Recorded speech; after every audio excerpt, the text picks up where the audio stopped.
How do you design one of the most advanced ERs in the country? At Parkview, we did it by focusing all our attention on you, the patient, by involving doctors and nurses in the design process, by creating quieter, more private spaces, and by leading the region in heart, stroke, and trauma care. This is not your typical emergency room. It's Parkview. In an emergency, isn't this where you'd rather be? Parkview, your partner in health. Marching band will be back at halftime to give us a preview of their program for this year. Good evening and welcome everyone to the beautiful Zollner Stadium here on the campus of Concordia High School in Fort Wayne, Indiana, where we have the Class 3A 6th-ranked Concordia Cadets playing host to the Class 4A 3rd-ranked Bishop Dwenger Saints. Head coach Tim Manigal and his cadets are riding high off their huge come-from-behind victory over reigning SAC champs, the Northside Redskins, 31-21 at Northside last Friday night. In that win, they showed a balanced attack on offense with QB Daniel Sparks, running back Peterson Kurlegrand, and dual threats on the outside, and Devin Sparks, and outstanding receiver CJ Morris. To keep pace with the Saints, the Cadets will need a repeat performance last week. Now for the Bishop Dwenger Saints, the Saints are led by head coach Chris Schwarzkopf, who is in his 13th season at the helm and is 127-35 overall. Chris Schwarzkopf and the Saints are coming off a lopsided win against Southside, 52-6, right here at Zollner Stadium. The Saints were outstanding in all phases of the game against the Archers and look to continue the dominance they had in their first game. No one more players more important to that than quarterback senior Cody Miller, who was a proficient 5 for 7 for 109 yards and 3 touchdowns last week and led his team to 20 first downs and 383 total yards. Yeah, Tim, no doubt about it. Bishop Dwenger was on top of their game last week, going up against a Southside team that was welcoming first-year head coach Roosevelt Norfleet to the Archers. Bishop Dwenger picking up right where they left off last season when they went down to the state championship game and lost the heartbreaker. Looking at Concordia, a lot was made of the graduation of John Poor and David Morrison from a year ago. I'm telling you, these young kids are really stepping up and producing big time, starting with the quarterback for Concordia, Daniel Sparks, 5'11", 170 pounds. Sparks last week got it done for the Cadets in the 31-21 win over the Northside Redskins. Sparks ended up with 187 yards passing. He did have 2 interceptions in that game, and those interceptions seem to be the only thing that slowed down Concordia. They've got a big offensive line led by Tariq Jackson, the 6'4", 315-pound junior. He plays center for the Cadets, and running the ball behind him is Peterson Kurlegrand, just a sophomore, 5'7", 165.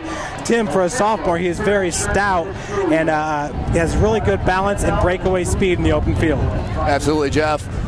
One thing you kept mentioning is the youngness of this squad and the Cadets. You're talking all juniors and sophomores making the difference on the speed, mostly on the line as well.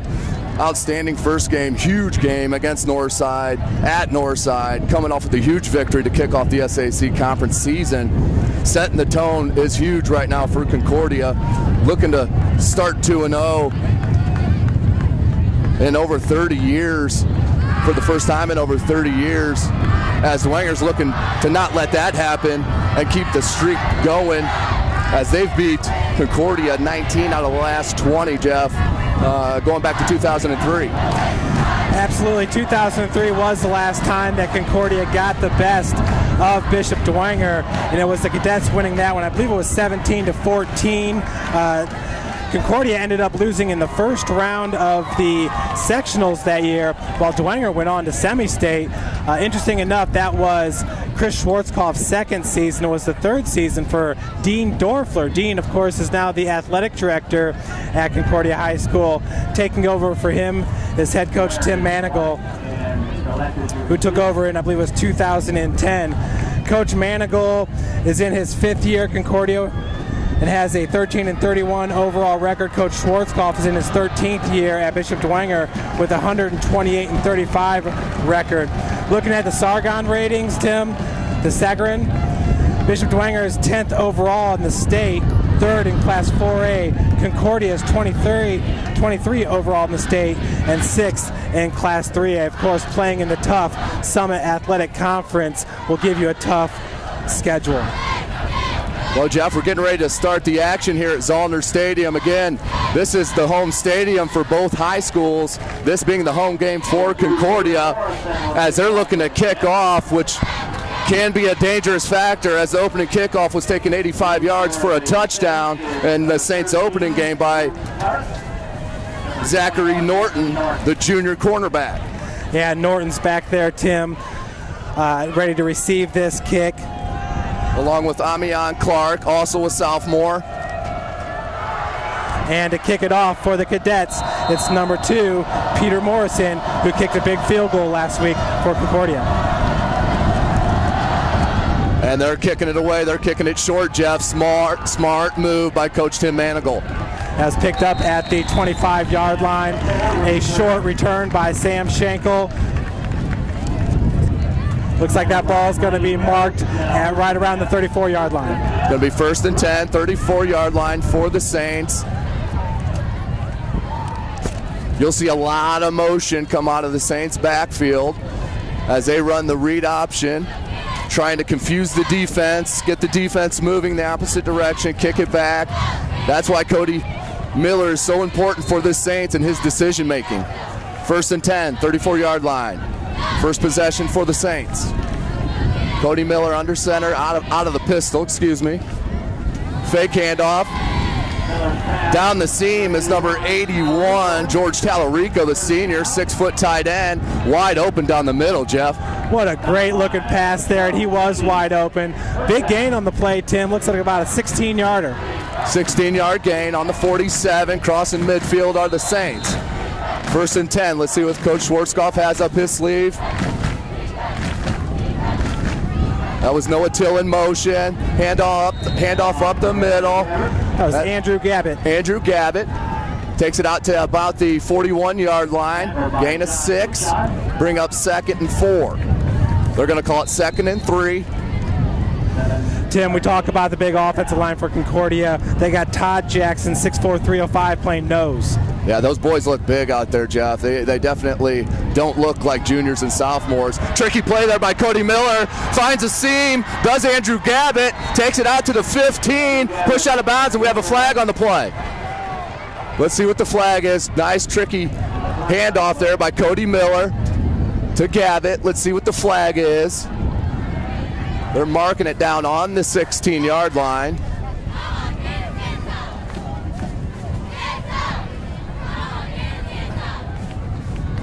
Dead ball, personal foul on Concordia.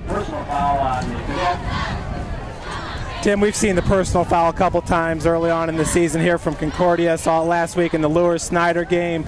Kids are just excited to get back on the field. No question about it. No ill intentions, I'm sure. High school kids being competitive, trying to make a play, make a difference. So that penalty puts them out over the 10-yard line. 1st and 8, 1st and goal for the Saints. 2 wides, 2 backs, 1 tight end. Excuse me, that's 2 tight end. Handoff, right up the middle. That's number 21, Zachary Norton. Easily strutted in the end zone, out from 8 yards. Tim, the Concordia safety came up to make that play, but number 21, Norton for the Saints, just lowered his shoulders and ran right over him, in for the score. Zachary Norton not only showing the speed with his kickoff return ability, but lowering the boom there to kick it into the end zone. Still, Jeff wasn't touched till about the 3-yard line. Huge drive for the Saints. PAT's up, and that is good. PAT good by Joe Stegmeyer, the junior. So beautiful drive, huge statement by the Saints coming out right away, putting a score up within the first minute and a half. Yeah, Tim, this looks like a very intriguing game on paper after what Concordia was able to do against the defending SAC champs a week ago. And not much was made of the Dwenger game because a lot of the starters were pulled after the impressive first half. Everybody knew the Saints were going to have a great team this year, and Concordia looked to be their first real test. Here we're going to get to see C.J. Morris along with Devin Sparks and number 41, Josh Bickle, back deep for the Cadets. Boy, C.J. Morris had one heck of a game last week for Concordia. And one of the best catches you'll see all year, one-handed catch down the sidelines. Outstanding catch that was. So let's see what Concordia Cadets can do here. Be a nice little jolt for the Cadets if they can get a nice return here out of C.J. Morris. I'll tell you what, Tim, after watching that catch last week at SummitCitySports.com, it's been a while since I've seen a catch like that in person, live, let alone whether it's college, professional, or high school. That was a fantastic play. Here's the kick. That's number 51, David Peters, with the boot. He put a couple in the end zone against Southside. This one's going to drop right on the 2. Morris picks it up, takes it to the 6, cutting out wide, stiff arm, and thrown out of bounds. Thrown out of bounds by number 49, Carl Williams. As he takes it, C.J. Morris takes it out to about, they're going to mark it at the 8. 1st and 10 for Concordia. Tim, and I'll tell you, any special teams coach wants you to be vertical. They don't want you running sideline to sideline on a kickoff where you can get pinned back deep in your own territory. C.J. Morris has got to find that seam and fight for a couple more yards heading upfield. Here comes Concordia. Number 12, Daniel Sparks is the quarterback. Daniel Sparks in the pistol. Peterson Curlegrand is in the backfield. Curlegrand behind him. Takes the snap, ducks out of pressure, takes it across the 7 out to about the 7-yard line. See where they mark it. Nothing going there for Concordia as the pocket dissipated very quickly, Jeff. Yeah, number 45, Noah Frumuth. He's a junior, a defensive end at 6 foot 181. Was back there, Tim, had him for a sack, but the quarterback, number 12, Daniel Sparks, was able to get away from him, but the Saints quickly stopped him thereafter. 2nd and 10, no gain on the play. Concordia showing 4 wide out of the pistol, 1 back, and Curlegrand. Sparks hands off to Curlegrand. Curlegrand takes it up the middle, gain of about 2. Short gain for Curlegrand. That's going to bring up 3rd down for the Cadets. Looks like a gain of about 3. Curlegrand did a good job of finding the hole and just running forward, but that Dwenger defense is tough. They're stout up the middle, as they're showing early on with their middle linebackers. Number 23, that's Andrew Gabby. He's also the running back for the Saints. And number 54 is William Bloom, a senior at 5'10", 221, Tim. Trips here to the near side, far wide receiver. Motion to the far side. Sparks takes the snap. It's going to go look deep to Morris. Just a bit long. Couldn't connect as C.J. Morris beat the defense and definitely had 2-3 steps on the Saints. Tim, that was Zachary Norton with the coverage, and C.J. Morris, excuse me. He did. He had about 3 yards. The pass was just overthrown. Big stop for the Saints. 4th and 6. That's going to bring the punting squad out for Concordia. Back deep for the Saints. That's number 21, Zachary Norton. And 13, Amon Clark. Back to kick for Concordia. That's C.J. Morris, the wideout. Think they got a fake punt in their playbook? I would assume, and I'm not sure. They're definitely not going to do it this deep.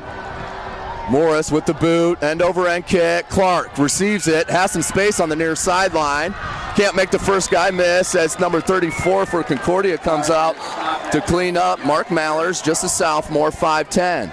That's going to be 1st down for the Saints.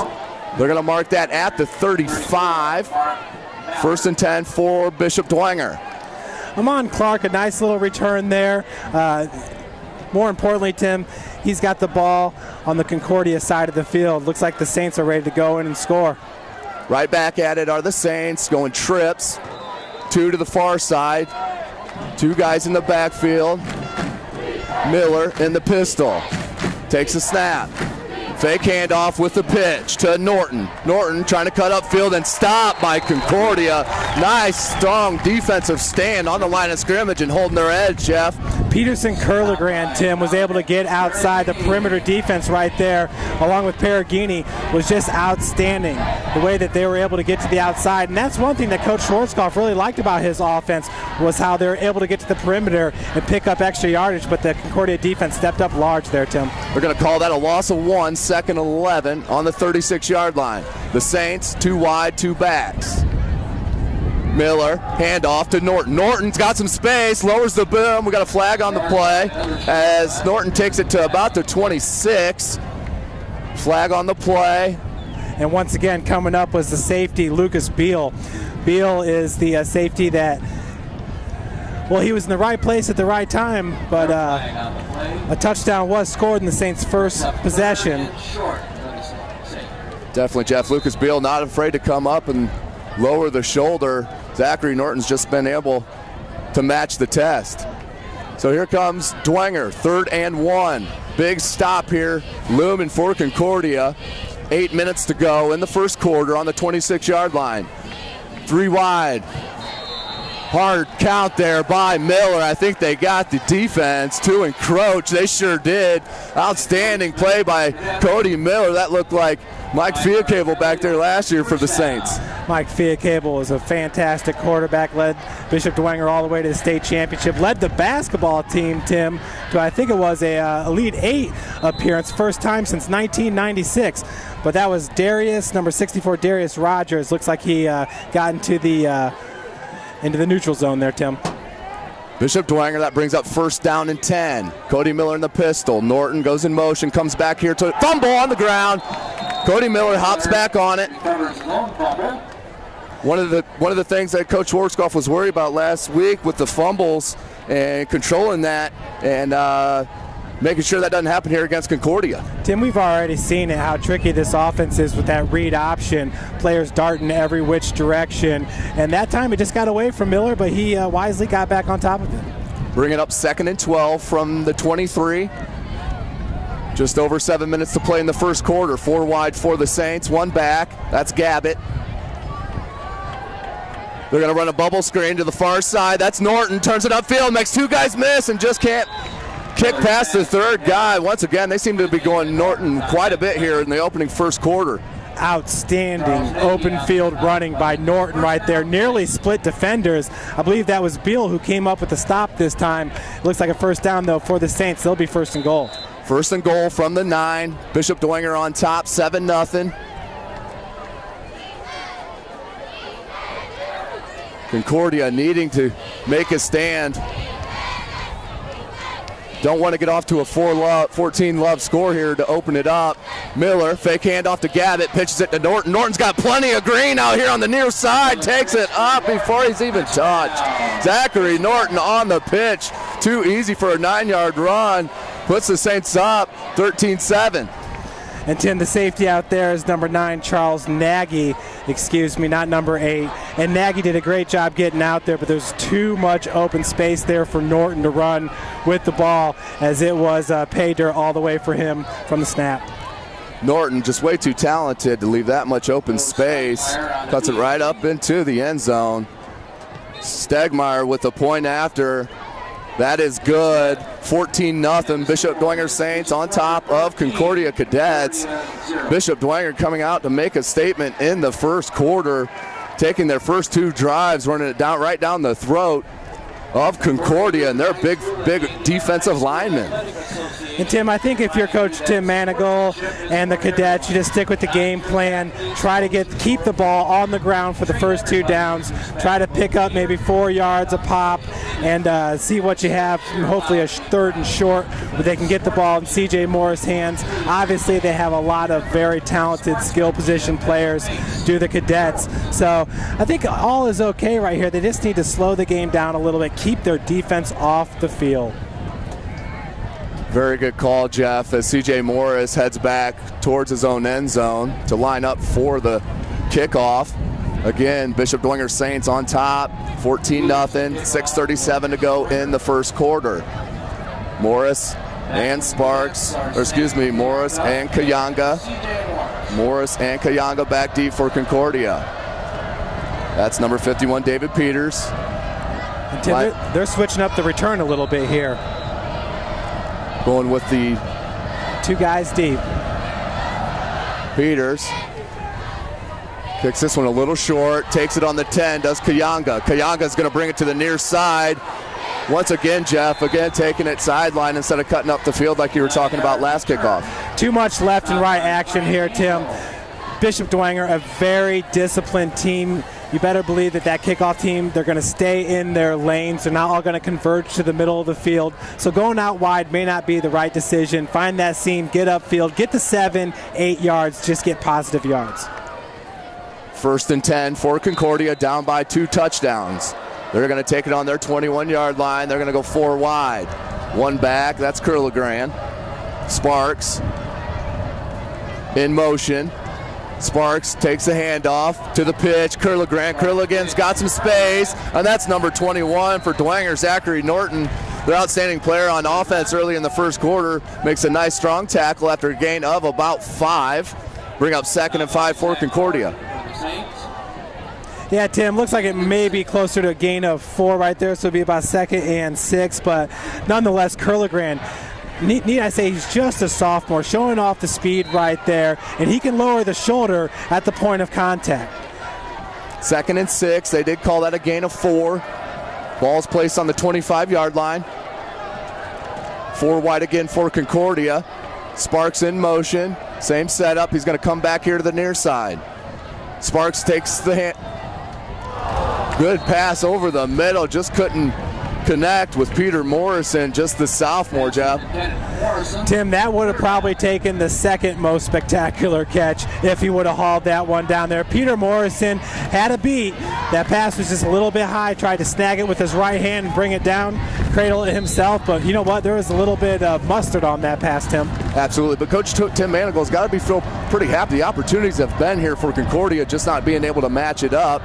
As Concordia is going to have 3rd and 6 on their own 25-yard line. 6:11 to go in the first quarter.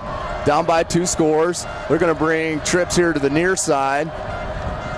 They're going to send Morrison in motion, bring him back. Here's Sparks, bring a blitz on the near side, gets knocked out, and that may have been picked off. They're going to call it down. No, Tim. Incomplete pass. And that was Marcus Stepp, the senior linebacker at 6'1", 210 pounds, who came in on the blitz and was left all alone. I'm telling you, that's one guy you don't want to be looking at coming at you with the full steam of speed. Absolutely, Jeff. So that's going to bring up 4th and 6 for Concordia on their own 25-yard line. Just not able to put anything together are the Cadets. Morris back to punt. Clark and Norton back deep for the Saints. 6:06 in the first quarter. Morris receives a snap. Spiral kick this time. Here's Clark. Clark takes it, cuts it to the far sideline, lowers the shoulder and takes it out to about the 45-yard line. It's going to be first and 10 for Bishop Dwenger on the 45. And Tim, knocking him out of bounds, number 41, Josh Bickle. He's a sophomore at 5'11", 160. A lot of young, talented players on this Concordia roster. Looks like it's going to be 1st and 10 now, ball at the Concordia 45-yard line. We got 5:55 left to play in the first with the Saints up 14-0, a pair of Norton touchdowns. Saints are going to go trips to the near side.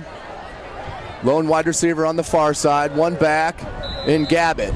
Miller in the pistol.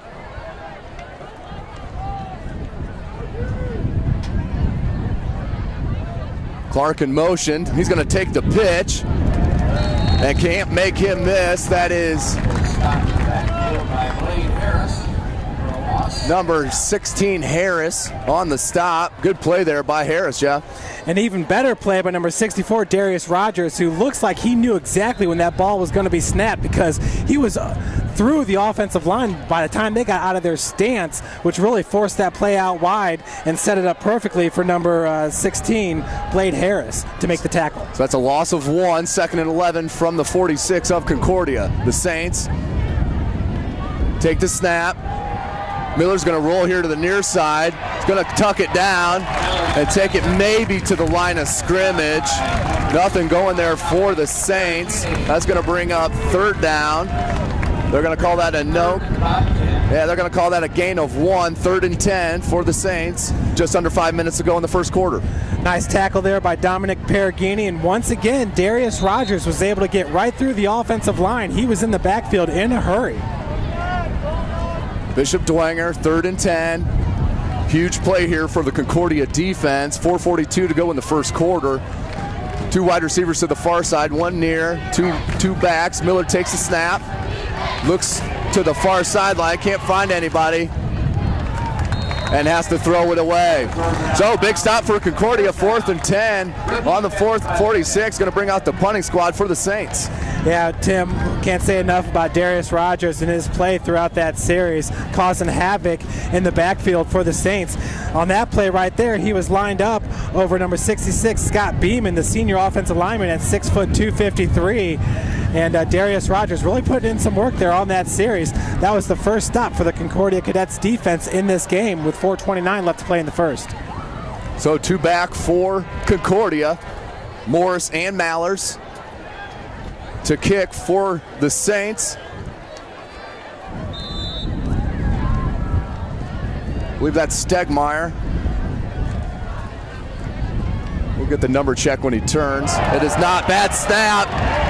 And that's Peyton Philpott has to just jump on the ball to not let the score in the turnover. That's going to be a turnover of downs as Concordia is going to take the ball. Huge momentum break on the 31. 1st and 10 for Concordia, Jeff. Yeah, Peyton Philpott, to be honest with you, Tim, he did a good job of just falling on that one right there, because right behind him was Andy Wade, the sophomore, at 6'3", 180. Once again, another young player on this Concordia roster. Wade was right there. It seemed like Philpott might try to pick it up and get some extra yardage, but he felt the cadet right on his back and fell on it.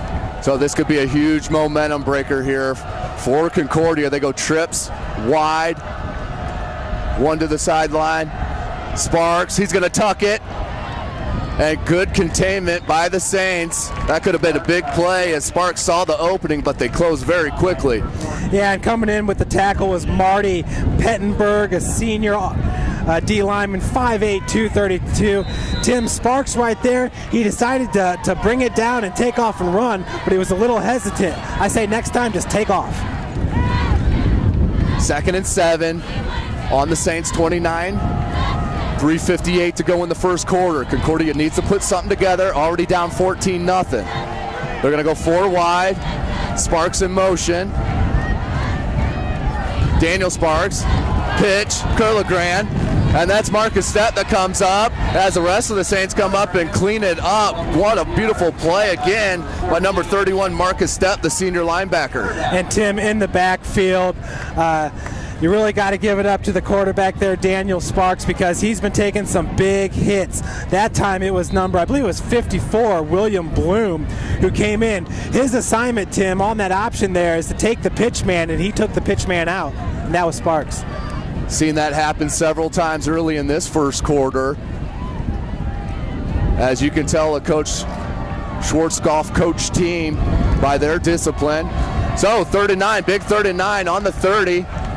For Concordia, fake handoff, play action. Sparks is going to come to the near side. Has to turn for the right to Morris. Morris with a grab. Taken down by Norton on the 1-yard line.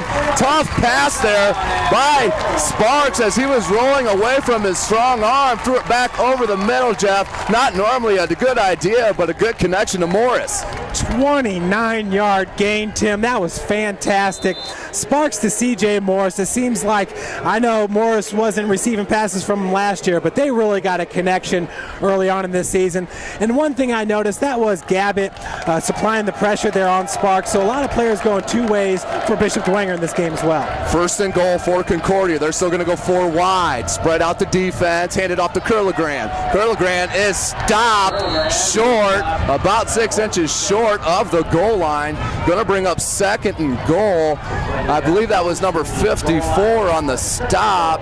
That was William Bloom. Outstanding once again by the senior William Bloom. Yeah, and Marcus Stepp was also in on that stop for Bishop Dwenger, Tim. I like the call, though. You got a big offensive line. Just pound it in. Absolutely. Spread it out. Let the line take care of its job. They're going to do it again here, Jeff. 4 wide, 1 back. That's Curligran. Sparks is going to go under center. And he's going to try the sneak. Looking for the call. Looking for the call. Tim, looked like a touchdown from up here. Looked like he was in good from up here. Absolutely. They're going to mark it good. Big play there by Concordia as they take advantage of the Saints miscue at the 4:29 mark as the big momentum breaker puts it in the end zone. Does Sparks on the sneak. Tim, I love the call right there, QB sneak. To be honest with you, I feel like a lot of coaches have gone away from the QB sneak, especially with all the read option stuff and the spread. But that was Sparks right underneath his big center. Jackson, who goes 6'4", Tariq Jackson, 315, and Sparks is able to decide if he's going to go to the right or to the left, and he found the opening. Back for the PAT is Peter Morrison, the sophomore. Very good leg on this kid. Also backup quarterback. That's in, blocked. That was blocked by number 45, Noah Freemuth. Beautiful play, was basically untouched, Jeff. Took the ball right off the foot of Morrison. I'm almost wondering if he was lined up in the cadets backfield, because you are right, Tim. He really didn't even need to dive for that. He was right in front of Morrison by the time he attempted that PAT. You hate to see him miss PAT, Tim, because it could be the difference of being down by 4 instead of being down by 3. Absolutely, Jeff. That could prove costly. The missed block PAT at 1:47 here in the first quarter. The Saints keep the 8-point lead instead of the 7-point lead. Ball's going to go back to the Saints here on the ensuing kickoff. Again, thank you for joining us. This is Tim Atkinson with Jeff Mahoney, bringing you this action from Zollner Stadium as the Bishop Dwenger Saints coming into Zollner Stadium. Visitors in this game, as both schools share this stadium as their home. Back deep for the Saints. That's Norton and Clark. Let's see if Concordia chooses to kick up to the up men, as it looks like Dwenger may have made an adjustment and brought Sam Schenkel in as the up man. I don't believe he was in that up position. I could be wrong, Jeff, but I wouldn't doubt Schwarzkopf making the adjustment. And here is Schenkel taking it. Schenkel sees the hole and just bowls his way up over the past the 35-yard line to the 36. Flag on the far sideline. Let's see what the call is, Jeff, as he took it out to about the 40. To the 36 is where they'll mark it. Let's see what the penalty is. Tim, Sam Schenkel at 6'2", 210, very muscular player. Got a chance to see him at the St. Francis Friday Night Lights camp, so I know the coaches of St. Francis are impressed with Sam Schenkel as well. Looks like they're going to call a horse collar. That's a 15-yard personal foul against Concordia. Obviously not what Coach Tim Manigal wanted to see, as he's just definitely playing defense on these kickoffs and definitely doesn't want to give us a silly penalty up and give 15 extra yards to the potent Bishop Dwenger Saints offense. Hey, Tim, you can watch replays of tonight's action on Access Fort Wayne 8 days following the conclusion of the game, starting at 10:30 a.m. every single Saturday. You can relive the action on Comcast Channel 57 and Frontier Channel 27. Here's Bishop Dwenger, handoff. That's Norton. Norton makes one guy miss, takes it outside, lowers his shoulder, gets pushed out of bounds by Beal. That's close to a 20. That's a 22-yard gain. 1st and 10 on the 35-yard line for Concordia. Huge run by Norton. Norton looking very strong and nifty with the feet back there, Jeff. Norton's already got 2 touchdowns in this game, Tim. Like you said, he returned the opening kickoff for a touchdown against Southside a week ago. Here's Gavitt in motion. 1st and 10 for the Saints. Gavitt takes it, breaks a tackle, and then gang tackled by Concordia as he takes it near the 20-yard line. They're going to mark it just short of the 20-yard line. Going to bring up 1st and 10 as the Saints go no huddle and hurry up, Jeff. Good tackle there by Charles Nagy. He has been ridiculously busy here in the first quarter. 2 wide out, 2 back for the Saints. Miller in the pistol. 1st and 10 from the 21-yard line, minute 20 to go in the first quarter. Miller handoff to Clark. Clark, they're definitely, yeah, I saw the face mask on that, Jeff. Referee saw it, immediately threw the flag. That's going to be another 15 yards tacked on to that. Yeah, it looks like Todd Jackson there wrapping up, making the tackle. His hand just slid over the face mask. And, you know, when you're in the heat of the moment, Tim, you're just trying to bring the ball carrier down. Yeah, it looks like he accidentally grabbed a little bit of face mask. Absolutely brings up first and 10 for the Saints. Let's see where they mark it. Mark it at the 10. Tim, once again, tomorrow on Comcast Channel 57, Frontier Channel 27, you can watch a replay from Week 1, Snyder versus Bishop Luers, and Concordia and Northside. The Cadets and Panthers getting the win there. Also, following up the triple header will be Canterbury at Carroll Boys Soccer, and it was Canterbury winning that one 4-0. 1st and goal from the 10 for Dwenger. 2 wide receivers to the near side, 1 to the far side. That's Step. They're going to run the fade to Step. Miller, beautiful pass. Step just couldn't haul it in. That looked like some great defense out there on an island. Sam Kianga all by himself, Jeff. Beautiful defensive play on Step. Yeah, not to mention the fact that Step goes well over 200 pounds at 6'1". I mean, he's a legit D1 prospect out there playing linebacker and also split out wide here to the near side of the field. 2nd and goal for the Saints. 2 wides again, 2 backs. Miller in the pistol, takes the snap. Hand off to Norton. Norton makes the first guy miss. Takes it up, out, and over the end line. Oh my goodness, Zach Norton for his 3rd rushing touchdown. He's unstoppable here in the first quarter, putting the Saints up 20-6 with 42 seconds to go in the first quarter, Jeff. Absolutely fantastic. Following his blockers led by Scott Beeman. I know I mentioned him earlier there. Beeman was just pushing the pile all the way into the end zone. Also, there was George Tellerico, the tight end at 6'1", 190, the senior Tellerico. Stegmeyer for the point after. Ball's up and through the upright. So Bishop Dwenger with 42 seconds to go in the first quarter pushes the lead 21-6 on the feet of Zachary Norton, number 21. Just a junior, folks. Great things to come this season for Coach Schwarzkopf as his offense is looking outstanding against a very good up front defensive line in Concordia. Yeah, I'm really liking number 21, Zachary Norton at 5'10", 167. Tim, he runs north and south, but is elusive. He can make that sidestep to make guys miss. He's got really good balance. As you see, the first hit's not bringing him down. He's able to keep on his feet, keep his composure, and a lot of times we've had to see Charles Nagy, number 9, the safety for Concordia, make that stop, and that's good news for Dwenger because that means that their running back, Norton's getting in the second level. Absolutely, Jeff. Concordia back to receive. Kianga and Morris. Coach Tim Manigal needs a little jolt here. Put into the crowd here at Zollner Stadium. Very good crowd on hand for Concordia. And Tim, it's pretty neat. David Morrison was an early enrollee at Ball State last year.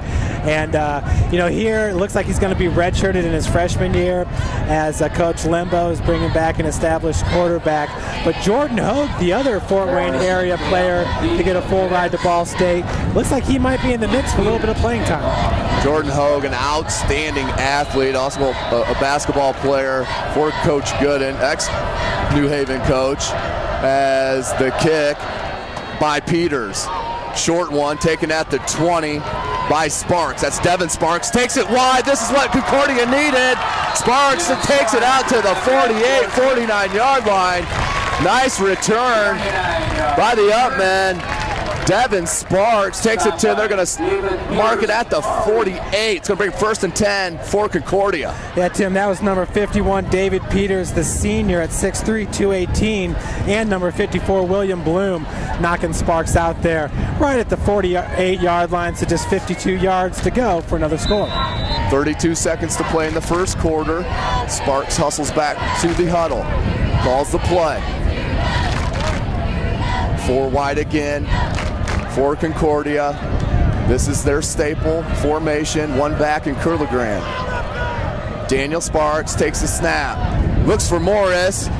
Nice timing there, but good defensive play there by Norton. As a nice little out by Concordia is going to bring up 2nd and 10, Jeff. And Tim, they got, it looks like Dwanger's out here in a 4-3 defense, and Stepp is actually out wide covering these wide receivers. It just shows you the athleticism of the outside backer there. Number 31, Marcus Stepp, who once again goes 6'1", 210. He's a senior. Concordia, 2nd and 10 from their own 48-yard line, 27 seconds to go. In motion comes Mallers. Sparks on the option. Curligran and Marcus Stepp, number 31, comes up and lays the hammer. My goodness, Marcus Stepp. They're going to call that a loss of 2. 3rd down. Yeah, Tim. Marcus Stepp once again was split out wide here to provide the coverage for number 3, Devin Sparks. The play went right behind Devin, and Marcus Stepp is not a guy that you want to have a wide receiver trying to block, Tim. He's very big, very physical, very athletic. One of the things I noticed there is when Stepp moved out wide to cover Sparks, it was number 48 for the Saints, Austin Burns, who kind of slid into the box, Tim, to kind of supply that 4-3 look. So it looks like Burns and Stepp can kind of switch between an outside linebacker and also play that strong safety role that comes up in pass support. And you're talking one listed at 6'1", one at 6 foot. We're not talking about small little DBs. We're talking about grown young men that are throwing their weight around here on the football field, and their size with the speed. Definitely a plus for Coach Schwarzkopf and the Saints as they're rocking and rolling at the end of 1, 21-6 the score. Yeah, Tim, there's no doubt about it. Marcus Stepp he's your prototypical high school outside linebacker. I mean, that's what you're looking for as a coach when you're drawing it up in the preseason. And he has played fantastic in this game, not to mention the fact that Stepp's playing on both sides of the ball. We've seen Gabbett playing a little bit of defense. Norton out here playing cornerback. He's already got 3 touchdowns for the Saints. Yeah, Jeff, I believe Zachary Norton hasn't set out a play all game besides special teams. Zachary Norton, the do everything. Cornerback, running back, wide receiver, whatever you need, Zachary Norton's going to give it to you with 3 touchdowns there in the first quarter, all on his feet. Here's Sparks. Concordia needs something. 3rd and 12. Sparks tucks it, looking to get to the first down marker, does not. Tackled by number 54 in white, William Bloom, as Stepp came up to make sure he didn't get that extra yard for the first down. It's going to bring up 4th down. They're going to mark it at the 44-yard line. Yeah, and if I'm a Concordia fan, I'm very excited about this season and the following season with quarterback Daniel Sparks there showing the athleticism to get upfield and pick up 10 yards. If the defense is going to give it to you, Tim, take it. Now we got 4th and 2, balls at the Dwenger 44-yard line. And this is where maybe 15 years ago, coach was punting in this situation. Almost every single time, offensive coach is going to go for it here. Here comes Sparks in motion to the near side. Sparks takes it, going to Sparks, and that's knocked down. Batted down beautifully by the Saints. Number 14, Sam Schenkel, couldn't get to the quarterback in time, Jeff, so just threw the arms up and blocked the attempted pass. That's what a defensive lineman has taught him. If you can't get to the QB, jump and get your arms up in the air when they're going to throw it, try to knock that ball down. And of course, Sam Schenkel, number 14 at 6'2", 210. Looks like he's got a wide wingspan there too. Got some long arms. So it's going to be a turnover on downs. 1st and 10 for Dwenger on their own 44-yard line. On top, 21-6, 11:07 to go in the first half. Norton in motion. They're going to hand it to Gabbett. Gabbett makes the first guy miss, but not the second. I think we got another face mask, Jeff. Yeah, that was number 64. I believe it was Darius Rogers, 6 foot, 255. He has been in the Saints offensive backfield all game long, Tim. That's going to be an automatic first down. And Tim, just real quick, Sports Center Incorporated and the University of St. Francis Athletics are proud sponsors of Fort Wayne area athletics and its athletes. Sports Center Incorporated is Fort Wayne's premier sporting goods dealer, offering equipment rental, embroidery, and screen printing. Sports Center is ready and willing to help you place orders and or answer any questions concerning pricing. 1st and 10 for the Saints. They're going to mark it on the 40 of Concordia. Just under 11 minutes to go in the half. Norton in motion. Fake to Gabbett. The little flip to Philpott, not fooling the Concordia defense as he was gang tackled by number 76 in black. Excuse me, that was Darius Rogers on the stop. That's a loss of 7, 2nd and 17. Yeah, the Saints might want to look to double team number 64 Rogers because he almost took the handoff away from number 17 for the Saints, Peyton Philpott. 3 wide for Dwenger. Miller is going to roll out to the near side. Nice looking play out there to Peyton Philpott, gaining that penalty back, or gaining that loss of downs right there. Loss of yards back for the Saints immediately. Good looking throw there on the run by the senior Cody Miller, number 11 at 5'10", 180. Tim, that was right on the numbers. Beautiful play by the Saints. Gained it back, 3rd and 5 on the 35-yard line for Concordia. 10:07 to go in the first half. Bishop Dwenger in control of this game from the jump. 3 rushing touchdowns for Zachary Norton, who takes the handoff again, sidestep, shuffle step, cuts it back towards the middle and tackled by number 51 in black. That's Pinchon. Yeah, Dominic Perugini, number 61, also in on the play.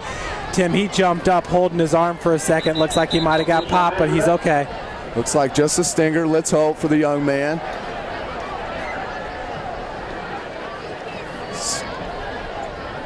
Looks like they're going to, look, Schwarzkopf wants a measurement. That looked pretty shy to me. But let's see where they mark it.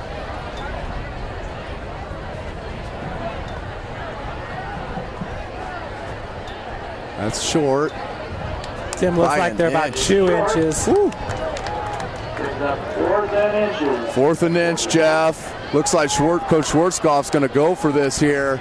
They're going to spread them out and try to run it up the middle. What do you think that's going to happen here with the Saints? You know, if I'm the Saints, I think you just run it up the gut. Darius Rogers playing that defensive tackle position. You might want to stay away from him. Todd Jackson, the other D tackle, goes 6'4", 305. So, I don't know, Tim, maybe off tackle. 4th and 1 on the 31-yard line of Concordia.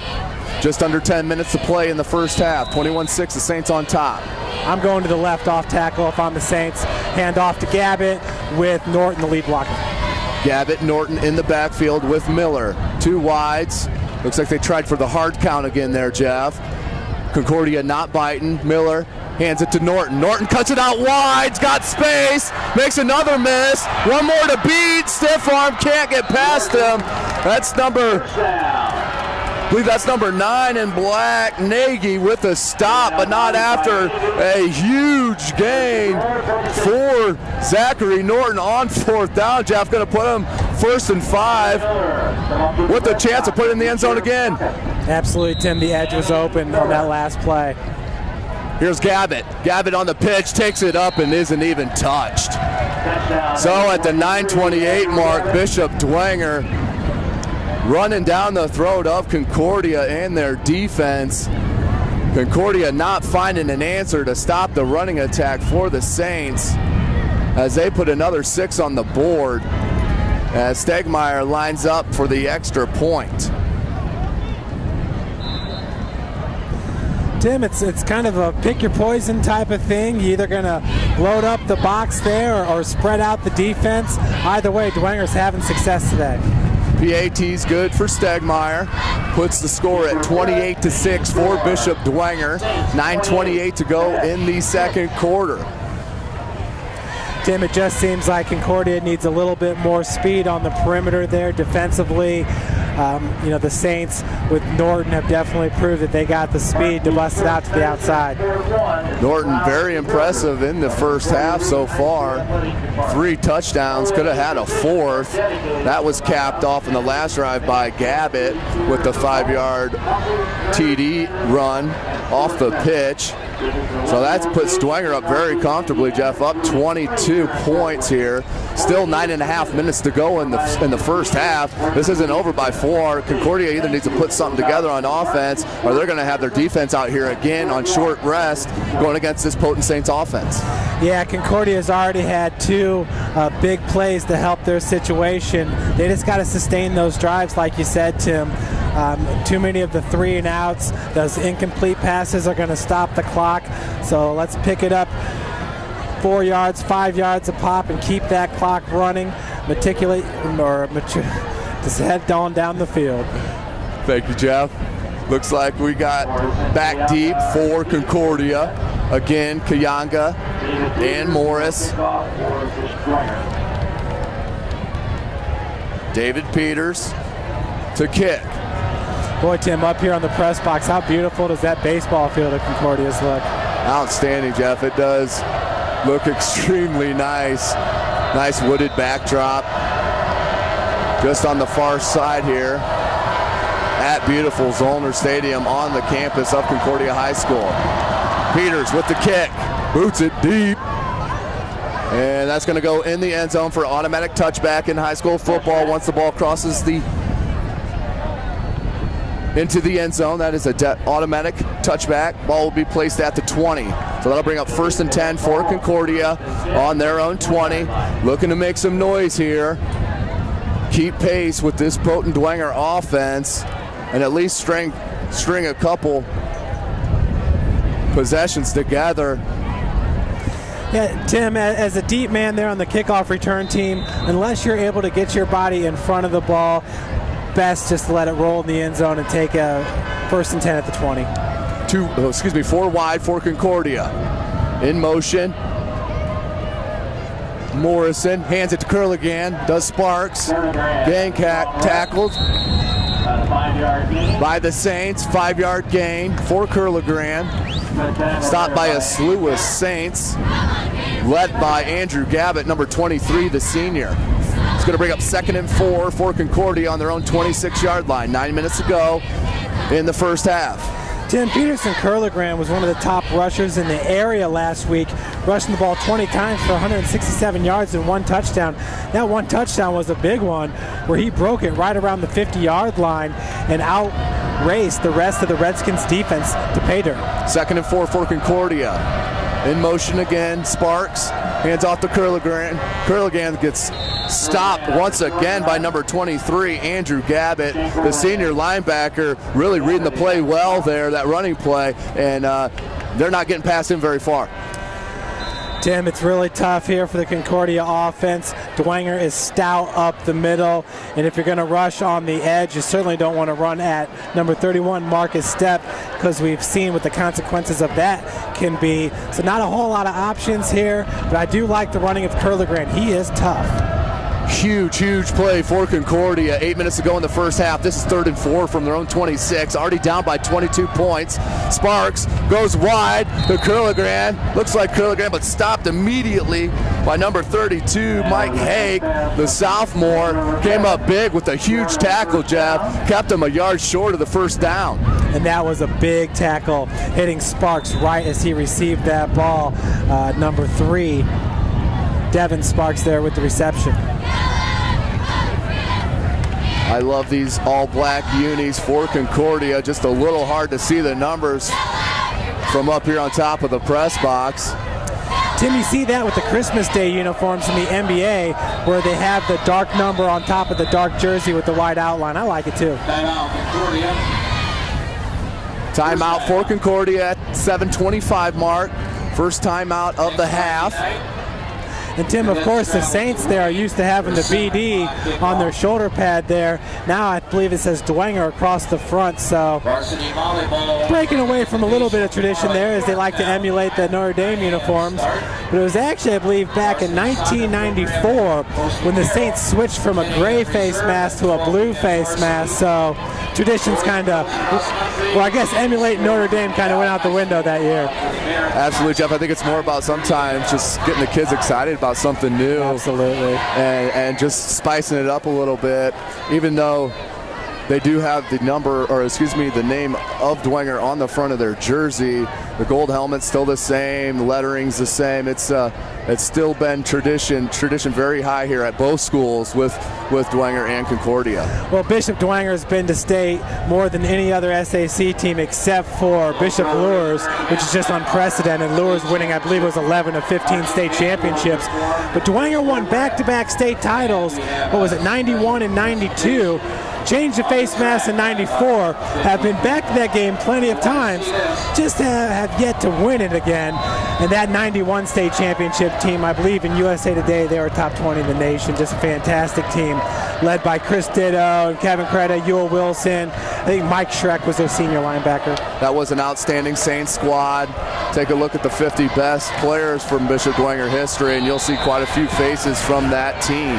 You also see Greg Schwarzkopf on that list. That was the Northeast Indiana game night. Casey O'Boyle who came up with that. Really kind of cool to relive a lot of the old great players for Bishop Dwenger. One that comes to mind is Brian Bobe. Brian Bobe, outstanding high school player here at Bishop Dwenger. Running back, linebacker. Another thing that's neat about the SAC is when you have a team like Concordia, a 2A, 3A team, Concordia, Bishop Luers playing against all these big schools. Once they get into the postseason, things get a little bit more simple. And do you think, Jeff, that's what's definitely helped out Bishop Luers here? Oh, and we got a bad snap here, and Morris has to try to figure it out on the fly. Tried the running kick and went off the side of his foot. So not a good look off the timeout, as Morris couldn't handle it, had to roll out away from the pressure and try to kick it here about the 10-yard line. It went right off the side of his foot. Dwenger's going to be in beautiful field position here, Jeff, at the 14-yard line, 1st and 10. And Tim, I don't know what kind of an arm C.J. Morris has, but certainly when I saw him back there to punt, I'm thinking rugby punt, which was made popular by West Virginia, and a lot of other teams picked it up in the late 90s. Rugby punt allows you the option to run, throw, or kick on the run, rolling out left to right. So 1st and 10 from the 14-yard line of Concordia. 2 wides for Bishop Dwenger, 2 backs, Gabbett, Norton. That was a beautiful looking play there by Dwenger as Cody Miller. Yeah, George Tallarico, Tim, the tight end, number 81 and 6'1", 190. He had a beat right there. That ball was just a little bit overthrown, but the window was very small. Cody Miller had to thread the needle, just missed by inches. Tallarico, a very good target there in the tight end position. Caught the opening pass by Cody Miller for a big gain to start the game. So they're going to go 3 wides for Dwenger. On the read option, flips it to Norton. Norton, can he make a miss? He can't that time as they come up big. Does Concordia. That was Pinchon in the backfield, and Curligran with the stop. Still, nifty little play by Miller just to get rid of the ball, Jeff. Tim, that ball seemed to hover in the air for a little bit. It seemed like it took 5 seconds before it dropped down in Norton's hand. I don't know if the fans over there on the Dwenger side were a little bit anxious there when that pitch went off, but a little bit of loft on that pitch. 28-6 the score, 6:45 to go in the first half. This is 3rd and 10 for Dwenger from Concordia's 15-yard line. Lone back was Gabbett. Miller's looking to throw. Looks for step in the back of the end zone. That's not step, that's Tallarico. Great, beautiful defensive play by number 2, Peter Morrison. Came off his man to help his defense. Knocked the pass down in the end zone. That's going to bring up 4th and 10. Tim, how about the sophomores for Concordia? You got Peter Morrison. You got Peterson Curlegrand. Big offensive and defensive linemen listed as sophomores and juniors, like the youngsters for Concordia. Here comes Stegmeyer. 32-yard kick with the boot. The distance is there, and that's good. Huge kick by Joe Stegmeyer to push the lead 31-6. 6:29 to go in the first half. Big stop there for Concordia. Couldn't give up a touchdown there, Jeff. But I'm sure very frustrated is Coach Manigault right after the timeout on that fourth down with the turnover and downs there. Coach Manigault needs to work on his offense right here and get something going. Yeah, Tim, a 4th and 2 right there at midfield. They looked like they were going for a swing pass or a little 5-and-out pattern. It was knocked down by Sam Schenkel, the fine defensive end for the Saints. You know, it's tough against this defense. You think you have the right call, but from the inside out, the Saints are just really strong. Very well-rounded team, as Bishop Dwenger has shown us so far here in this first half, with the lead 31-6 here at beautiful Zollner Stadium on the campus of Concordia High School. David Peters for the kick with Kayanga and Morris deep for Concordia. Devin Sparks and Josh Bickle are the up men. There's Kayanga. Kayanga has blockers here on the near side. Just hesitated a little, Jeff. Looks like he had a seam if he just kicked it in gear. Absolutely, Tim. He had the seam there and opted to take it out wide right once again. So it's going to be a good time in the film room tomorrow for Coach Tim Manigault and the Concordia Cadets, getting better every day. 1st and 10 for Concordia. Just under 6.5 minutes to go in the first half. They're going to start this possession on their own 27-yard line. Tim, I think there's no doubt about it with C.J. Morris back there in Kianga that they do have some threats in the kick return game. They're going to go trips to the far side, does Concordia. Lone wide receiver here to the near side. Curlegrand back. Snap, Sparks, and just slipped down was Morris as the timing route. Once he hit to the ground, that was over then. Yeah, and what a neat matchup right there with number 1, C.J. Morris, number 21, Zachary Norton, the touchdown maker for the Saints. You know, it's pretty much been a stalemate.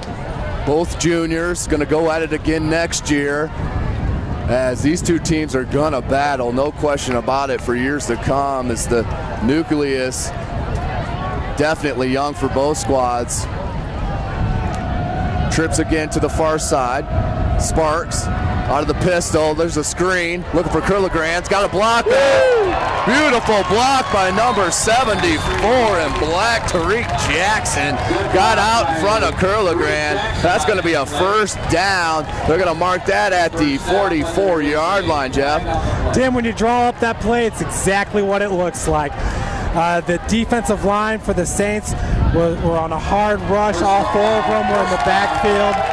And it looks like there's a personal foul on the play, so that's going to tack on some more yardage.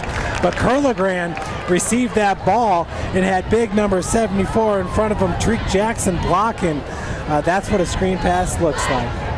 Huge play by Concordia. Nice call up there by Coach Manigault and his offense. That takes the ball with the penalty out to the 41-yard line. 1st and 10 for Concordia. And Tim, absolute great execution there by Daniel Sparks, who's taken a lot of hits in this game. But right there, staying in the pocket, waiting for the play to develop, and getting the ball in the hands of his fantastic sophomore running back. 1st and 10 for Concordia.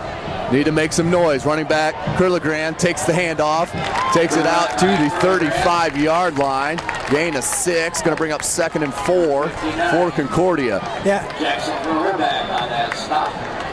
Jackson Grahovac with the stop there, 6 foot, 235, defensive tackle. And when I say that Concordia should run the ball up the gut, when you're asking me about the 4th and 2 or 4th and short, a conversion play, it's because Peterson Curlegrand has such a quick first step. Again, just the sophomore is Curlegrand. 4 wide for Concordia. Morrison in motion. Sparks, option, gonna tuck it. And that was number 45 all over that, keeping his edge was Freemuth. Nice defensive stop for the Saints. Gonna bring up third and, we're gonna call it third and three from the 33-yard line of the Saints. And Tim, with repetition, I think Sparks is going to see where he could have veered off to the right there and used his offensive lineman to shield the two Bishop Dwenger defenders.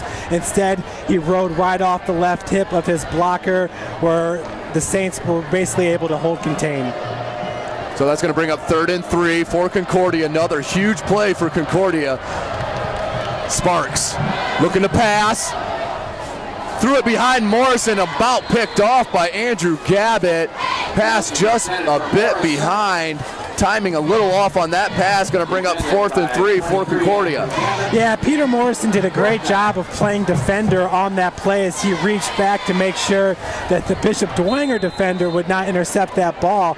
I'm not really sure what happened on that play, as it looks like Sparks kind of double pumped. He hesitated a little bit.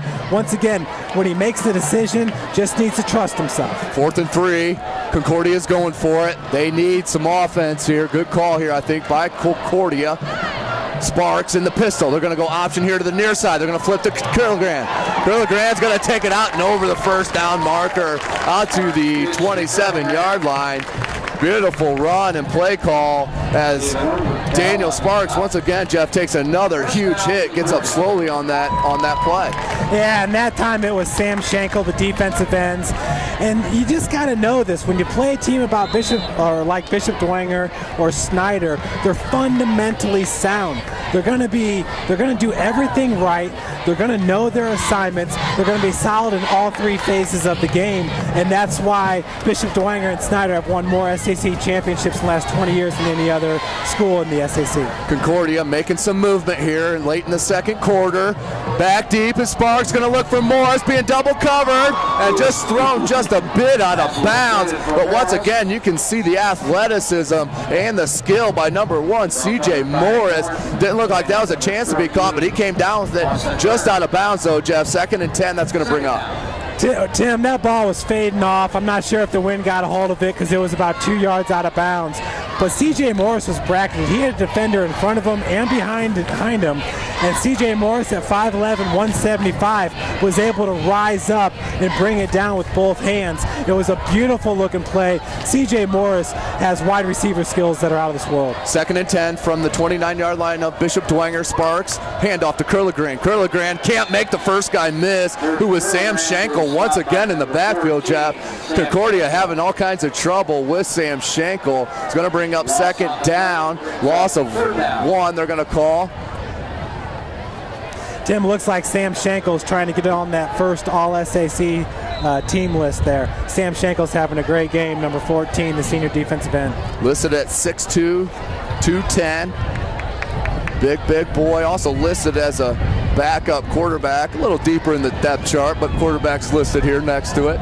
We got motion here by Concordia. That's Sparks in motion. Sparks is going to take the play action, makes a couple guys miss, dumps it off to Curligran. Curligran takes it out over the 20 to about the 19-yard line. Nice gain by Concordia, 11-yard gain. That's going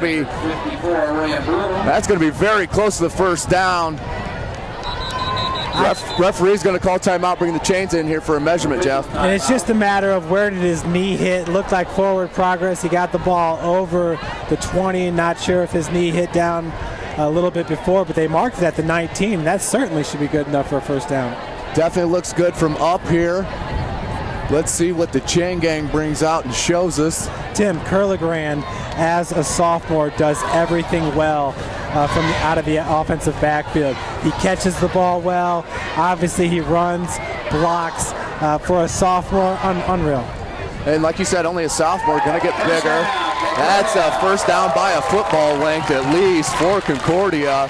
That's going to be 1st and 10 from the 19-yard line of Bishop Dwenger.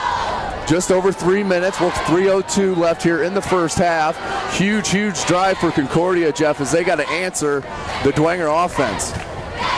Yeah, they certainly do. With 3:02 left to play before halftime, you really want to just wipe out the clock and get into the half down 31-13.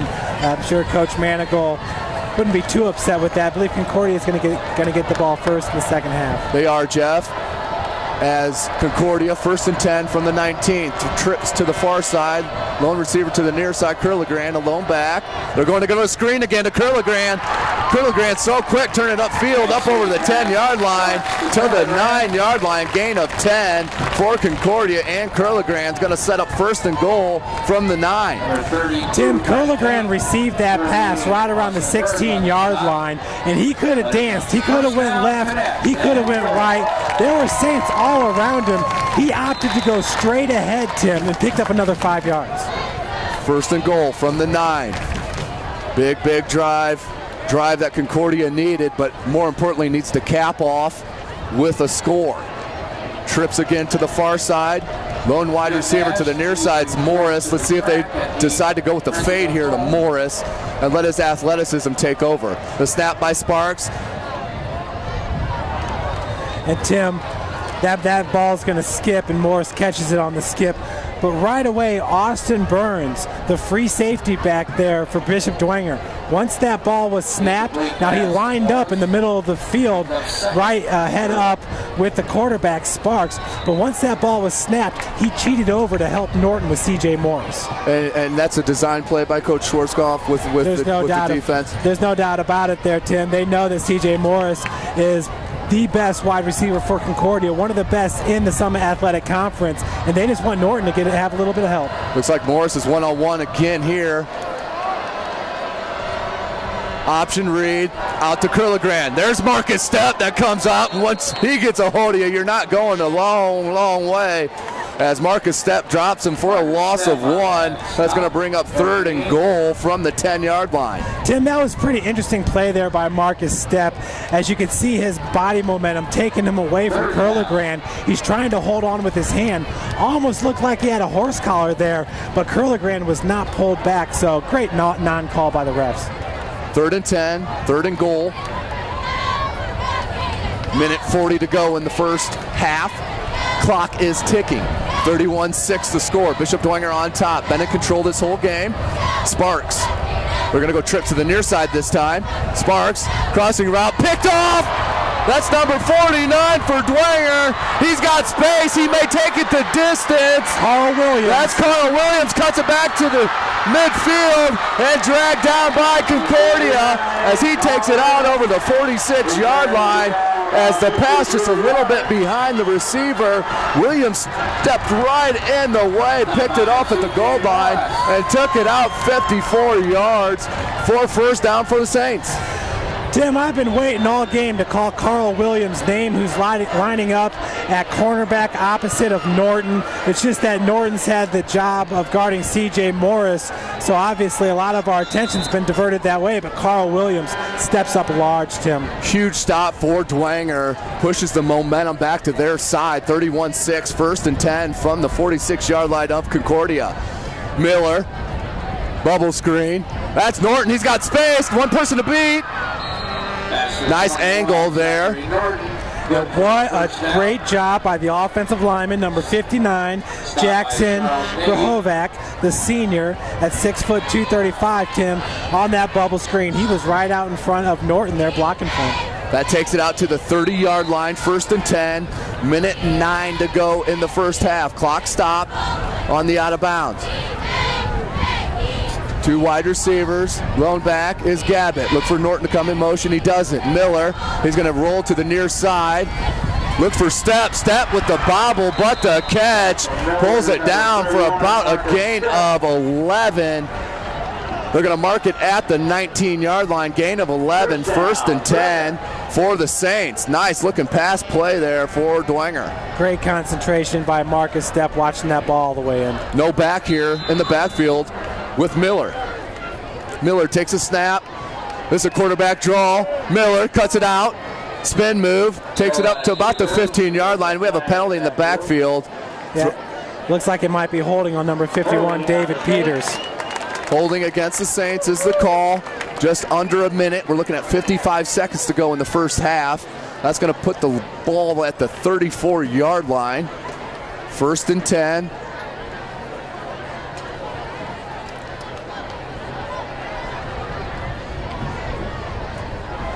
.55 seconds. Dwenger in control of this game from the jump. 3 touchdown runs by number 21, the junior Zachary Norton. Also playing outstanding defense, one-on-one coverage, mostly with C.J. Morris. Been an all-around great game for number 21, Zachary Norton, Jeff. Tim, after the first quarter, Northside down 14-13 against Delta. Miller takes the snap. Under a minute. They're going to go to Norton on a bubble.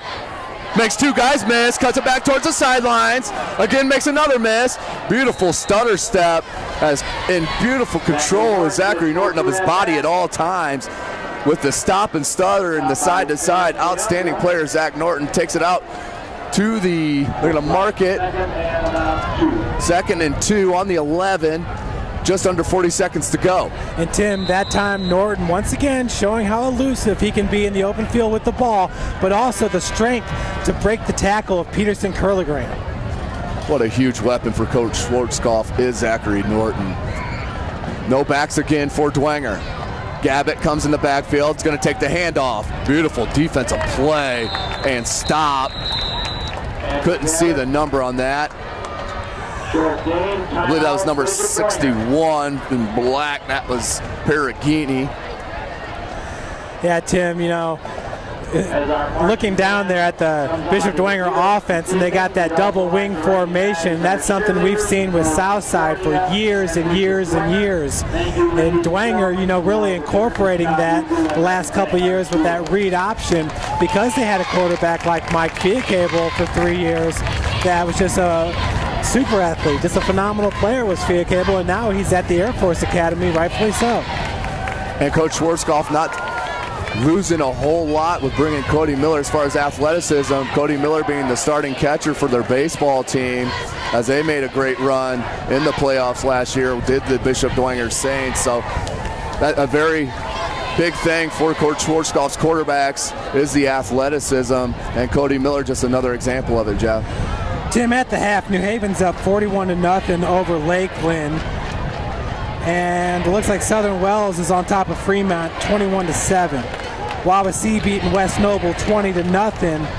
Northview over Edgewood 22-14.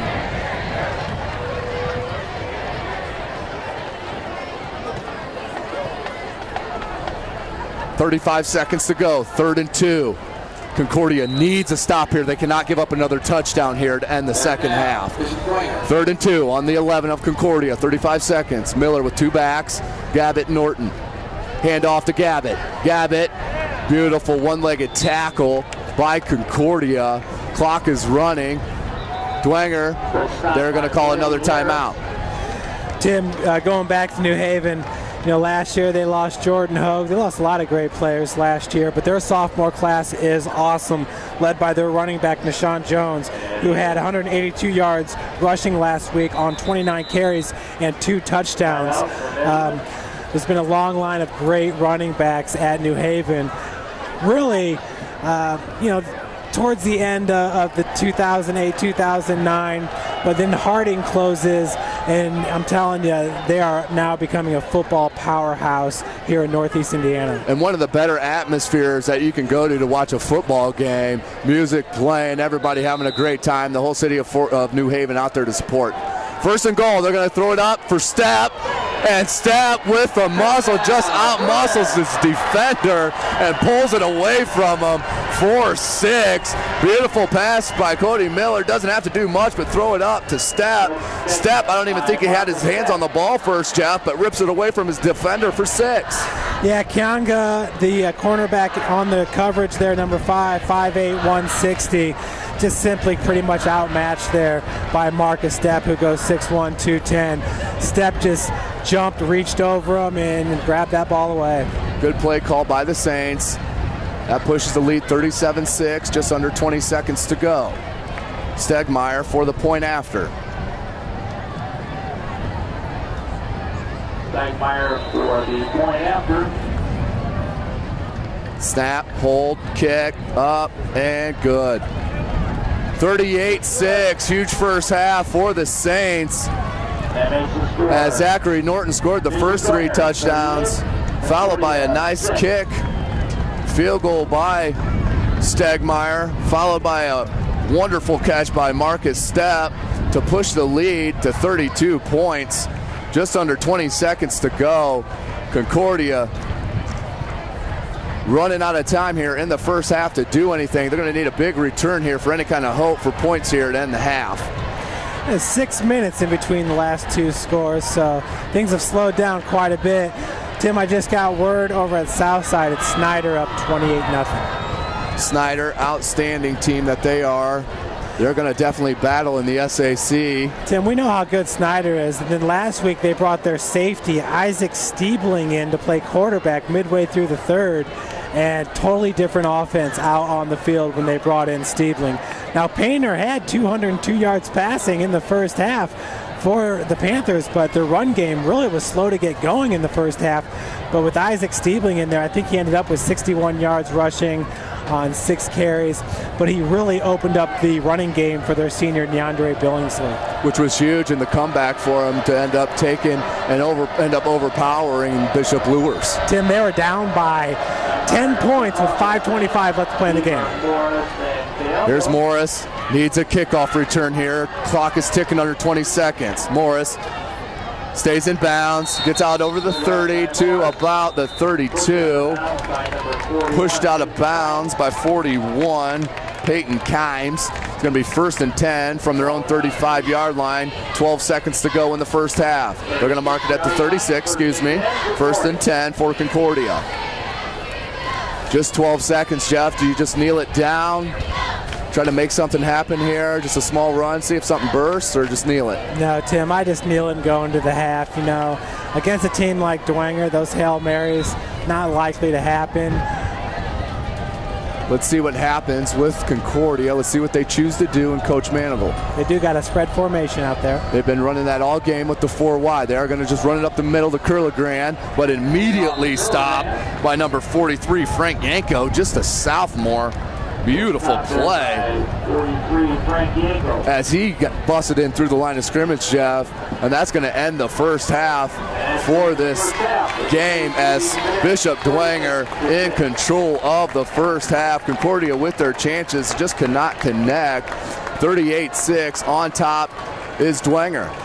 Yeah, Tim, like you said, the Saints got scoring. Welcome back, ladies and gentlemen, to Zollner Stadium, as we've had lots of action here in the first half with the score. Bishop Dwenger on top, 38-6. Bishop Dwenger out on the field warming up. Concordia still in the locker room getting the talking to, but Jeff, Bishop Dwenger in control of this game from the very first jump, basically on the outstanding decision making by Cody Miller and the feet of Zachary Norton. Yeah, Tim, there's no doubt about it. Norton scored the first touchdown from 8 yards out, the second touchdown from 9 yards out. Dwenger up 14-0 with 6:37 left to play in the first quarter. Then it was Concordia who responded with Morris, a QB keeper, right up the gut. He scored from 1 yard out, but then it's been all Dwenger ever since, and Concordia got their score with 1:47 left in the first quarter.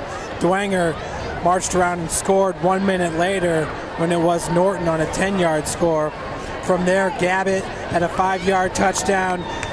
Stegmeyer with the field goal, and then Marcus Stepp caught that last touchdown pass with 19.2 seconds left to play before halftime. And you saw what Marcus Stepp was able to do, just jumping up and reaching over the defender, hauling it away in for that last score. It's been a very, very impressive performance here by the Saints early on. We've also seen it with their assignment defense, whether it's defensive end Sam Schenkel just knocking Morris every time he gets rid of the ball. I don't want to say feel bad for the Concordia quarterback because it is football. That's why we play the game.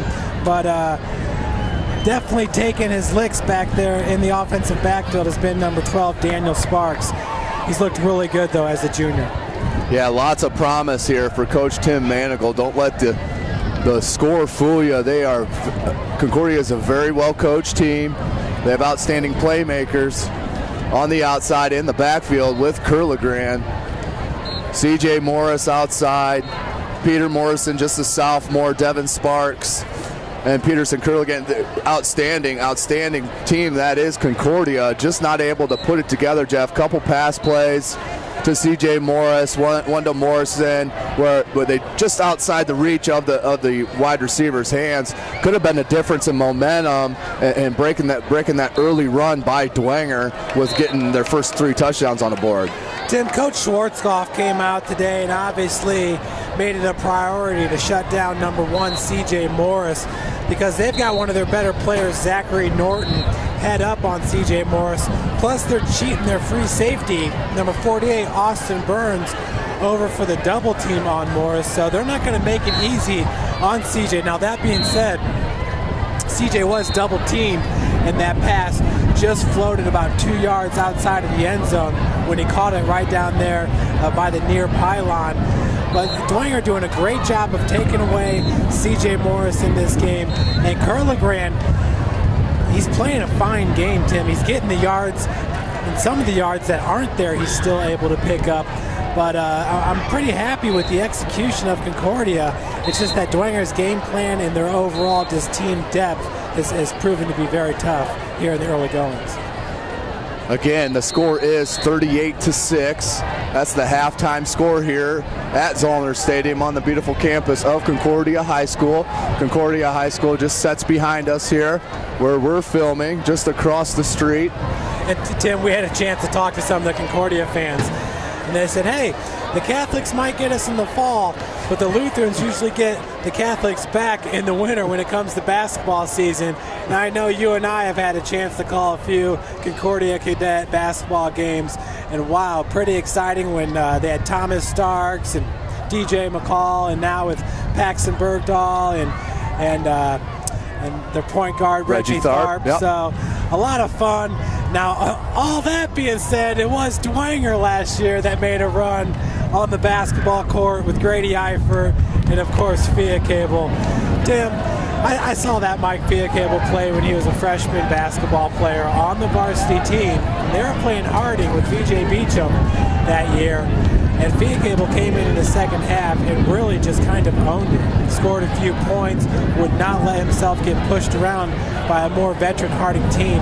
It was at that point that you just knew that last year's quarterback for the Saints had something special inside of him. Just kind of had that it factor that just would not allow him or his team to be taken advantage of, if you will, on the court or on the field of competition. And for those of you not familiar with the Fort Wayne and Fort Wayne area, outstanding all-around sports athletes in this city, from soccer, volleyball, basketball, golf, tennis, cross country, you name it, softball, baseball, you name it. Fort Wayne's a hotbed for high school sports. Well, just recently, Tim, DeMarcus Beasley, who came from Southside, was represented there in the World Cup. Team USA set a record, I believe, 4th straight World Cup.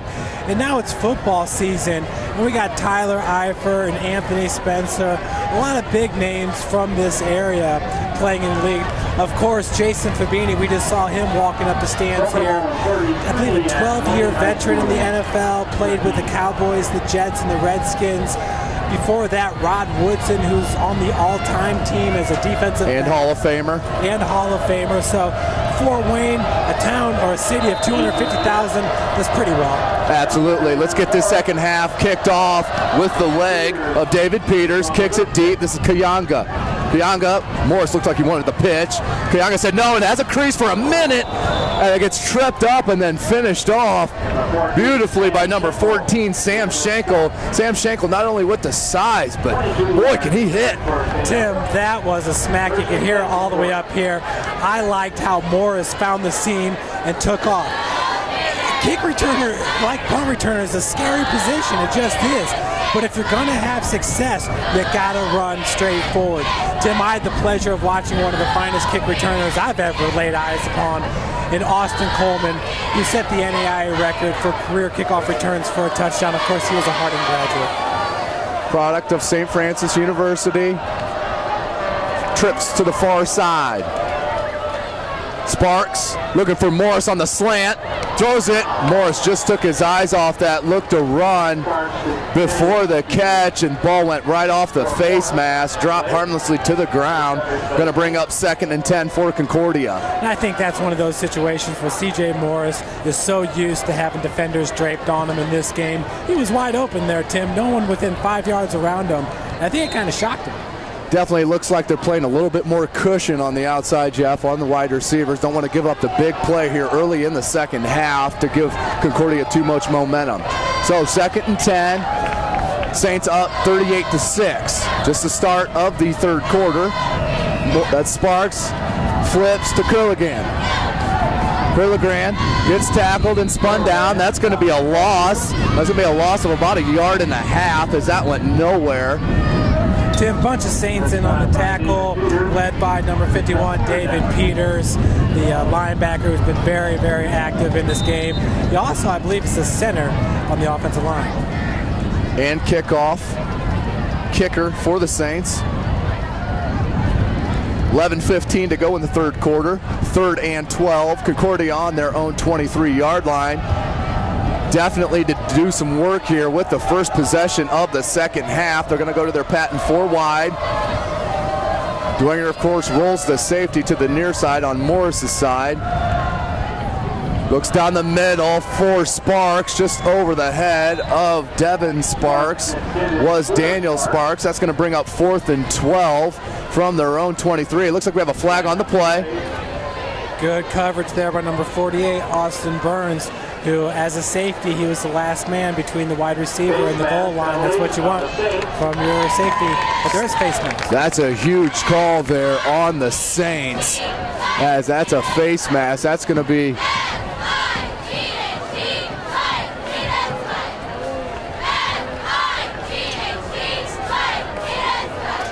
That's going to be a 5-yard penalty, not the personal foul variety.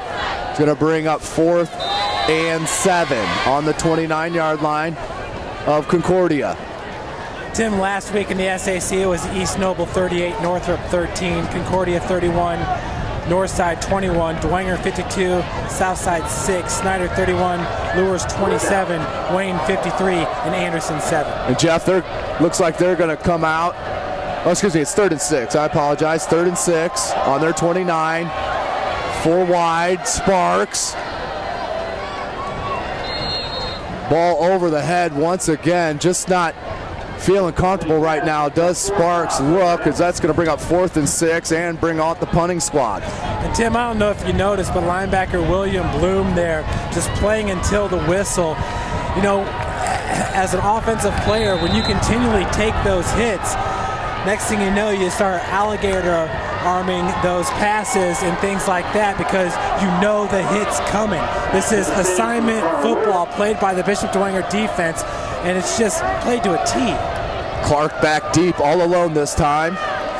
Norton not back there. They go for the block. Does Dwenger. About gets it. As that comes off the side of Morris's foot.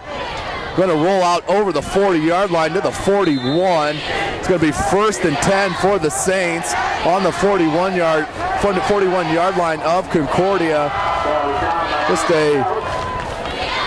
looks like a net gain of about 13 yards there, Jeff. Not too helpful there for Concordia. Yeah, about a 12-yard punt there. And Tim, I got to say it again. You know, with C.J. Morris, you really should maybe look into that rugby punt there. Give him the extra options.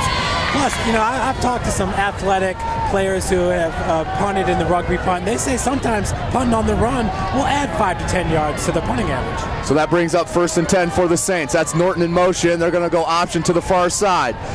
Norton's going to take the pitch, of course, makes the first 2 guys miss, and then gang tackled at the 45-yard line. That's going to be a loss of about 4. Going to bring up 2nd and 14 for the Saints. Beautiful defensive play there by Concordia.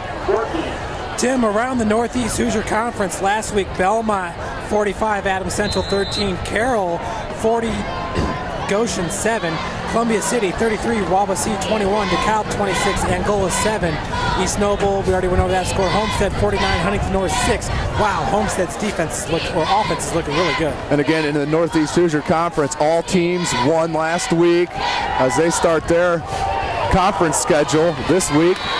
As that ball's batted down at the line of scrimmage by Cody Miller. Yeah, great job there. It looked like also Jackson, number 75, Todd Jackson, was in on that play.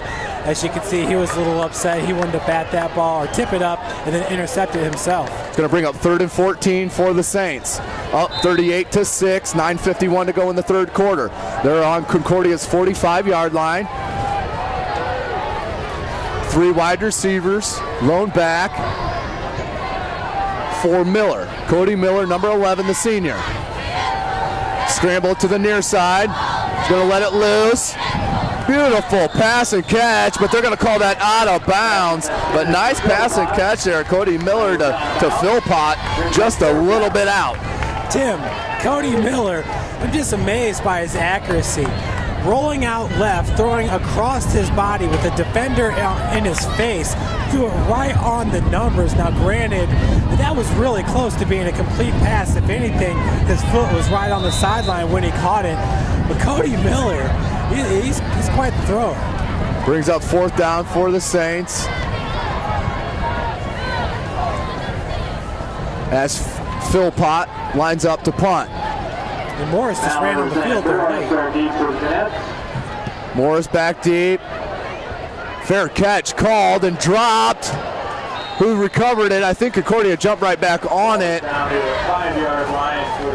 Not too sure if you want to call a fair catch there, that close to the end zone. Either way, that's going to be 1st and 10 from Concordia's own 4-yard line, just short of the 5-yard line. Yeah, Tim, a little bit of a low liner right there. Looks like it would have skipped and easily gone into the end zone. A tough play right there. They usually say, what is it, inside the 5? Not to receive those punts inside the 10. Yeah. So Concordia will take over on their own 5-yard line. Needing some help here, trips to the far side. Morris alone here on the near side with safety help. Lone back is Curligran. They're going to go out to Sparks, I believe that is. Devin Sparks from Daniel Sparks takes it out near the 1st down marker. Tim, right there, looked like man-to-man coverage as the free safety, number 89, John Fetterspiel, just went straight backwards. So Morris and Norton were one-on-one there. And a roughing the passer call there, Jeff, on the Saints defense. That's going to add another 15 to the end of that pass completion. That will take us out to the 30-yard line.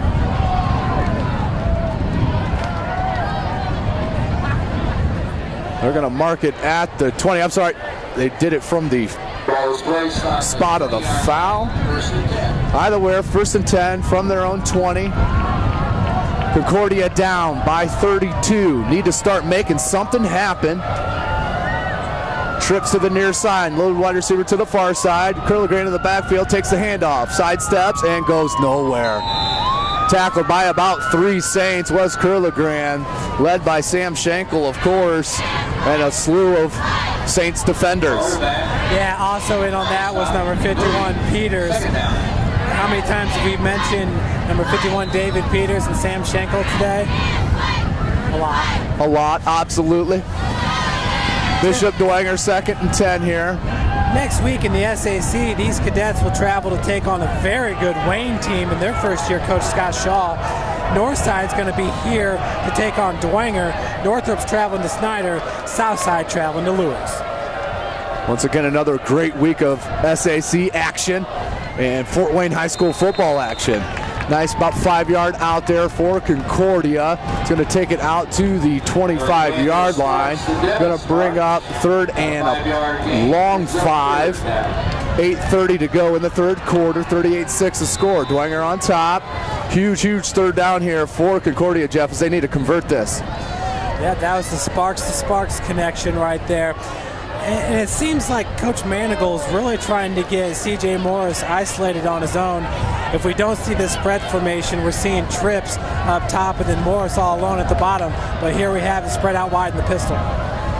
Sparks takes a snap under a little bit of pressure, flips it out to Devin Sparks.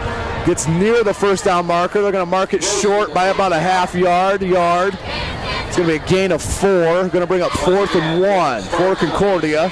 Just under 8 minutes to play. Clock is rolling. Let's see what Concordia chooses to do. They're going to keep their offense in and going to go for it. Can't rely on their defense here to stop the Saints. Already down by 32 points, Jeff. And Tim, that was Austin Burns with the tackle. And once again, catch, tackle. All that means is the defenders are in the right spot. They might be giving up the reception, but there are no yak yards. There's no yards after the reception. So 4 wide for Concordia. 4th and 1. Sneak by Sparks. It looks like he did creep out over the 30-yard line to the 31-yard line. Another well-executed sneak by Concordia, Jeff, on a crucial down. Yeah, that's the second time we've got to see Sparks with the QB sneak. And he's well put together at 5'11", 170. That's going to get first down for Concordia. Moving the ball a little bit, trying to build some momentum are the Cadets. 31-yard line, 1st and 10, 7.5 minutes to go in the third quarter. 38-6, Dwenger on top. Going to go trips to the far side. Morris alone here on the near side. Curligran back in the backfield. Morrison in motion. Fake. And that's going to be Morrison off in the flats. Big game, and I think that's going to come back as a flag on I think that was illegal motion, Jeff, on the receiver there. Morrison started crossing, was still moving in motion as the ball was snapped. That's going to come back. Coaching staff unhappy on the sidelines. That was a well-executed play. False start. Concordia. They're going to call it a false start. Be a 5-yard penalty. 5-yard penalty. It's not like the Canadian Football League where you can have about a 15-yard head start. 1st and 15. Bring up 1st and 15 for Concordia. That's going to put the ball on their own 26-yard line. 7 minutes to play in the third quarter. Concordia needs to sustain this drive, get it down in the end zone, and put it in. Great looking crowd here on the Concordia side here at Zollner Stadium. You know, every single time, Tim, we come here and cover the Cadets, always great representation from their fans. No question about it. No matter what sport it is, Concordia comes out in droves. Here's Sparks. He's going to go here to the near sideline to Sparks. Sparks takes it to the 30. They're going to mark that at the 30. That's going to be 2nd and 11 from the 30-yard line. Gain of 4 for Sparks. Tim, once again, Austin Burns right there with the tackle. Been everywhere this third quarter. 2nd and 11. Let's see what Coach Manigault dials up here for his Cadets. Coach, Tim, a very intriguing matchup next week when East Noble travels to take on Homestead. Always a huge rivalry with those two schools as Homestead went out to their place last year. Sparks with time out to, couldn't tell if that was Morrison, but it went through his hands. It was not Morrison. I think that was Justice King. Justice King, number 6, the junior. Again, just tried to turn upfield before he had grip of the ball. Going to bring up 3rd and 11 on their own 30, 6.5 minutes to go in the third quarter. And folks, you can watch a replay of tonight's action, SummitCitySports.com. We are also covering the Southside and Snyder matchup. Joe Parsons has the call there live on Fox Sports Radio, AM 1250. Next week, Joe will have coverage of the Homestead East Noble game. 4 wide for Concordia. Sparks and Curligran in the backfield. Sparks cuts it upfield. He's going to dump it to Curligran. Waiting for the signal if that was a behind. Excuse me, that was behind. Yeah. Pass. Tim, that was behind the line of scrimmage there. Curligran did a good job of just falling on that ball there, making sure the Bishop Dwenger defenders don't scoop it up for Nice's score. 11 for the Cadets. So great play there by Curlebrand. Nonetheless, 4th and 12 here for the Cadets with 5:50 and counting here in the third quarter. Forcing a punt did the Saints. Morris to punt. Clark back deep for Bishop Dwenger. He's standing on his own 40. Morris about blocked again by Dwenger. Clark comes up, gets hit. Tim, that was kind of weird because it looked like Clark almost overran that ball. And that's not Clark, I apologize. That's Carl Williams, who had the interception at the goal line. That's number 49, Carl Williams. But you're right, Jeff, came up to receive the ball, and Concordia just kind of ran into him. Well, I'm not sure if he overran where the ball was projected to fall. I'll have to look at that one on film after the game. No Jumbotron out here at Zollner to give me the playback, unfortunately. But we're going to move on here. Heck, there's no Jumbotron in Notre Dame, Tim. There will be soon, Jeff. There will be soon. To the chagrin of some traditional Notre Dame fans. They got rid of the natural grass, so bring in the Jumbotron. So that's 5.5 minutes to go in the third quarter. The Saints on top, 38-6. Let's see where they mark this penalty. Taking them a minute to figure it out. I think the refs were a little jolted by that little mishap. They're still marking it here. They're going to mark it at the 45. 1st and 10 for the Saints at the 45-yard line. Concordia, Jeff, needs a stop. They're running out of time here. They can't afford to let Dwenger run 4 or 5 plays here on the ground and take it in the end zone, eat up the rest of this third quarter clock. No, they can't, Tim, but Dwenger, right now they're working out of the double wing.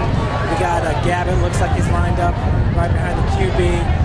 So many options here with this offense. They're going to go a screen to step, but right there is Jackson.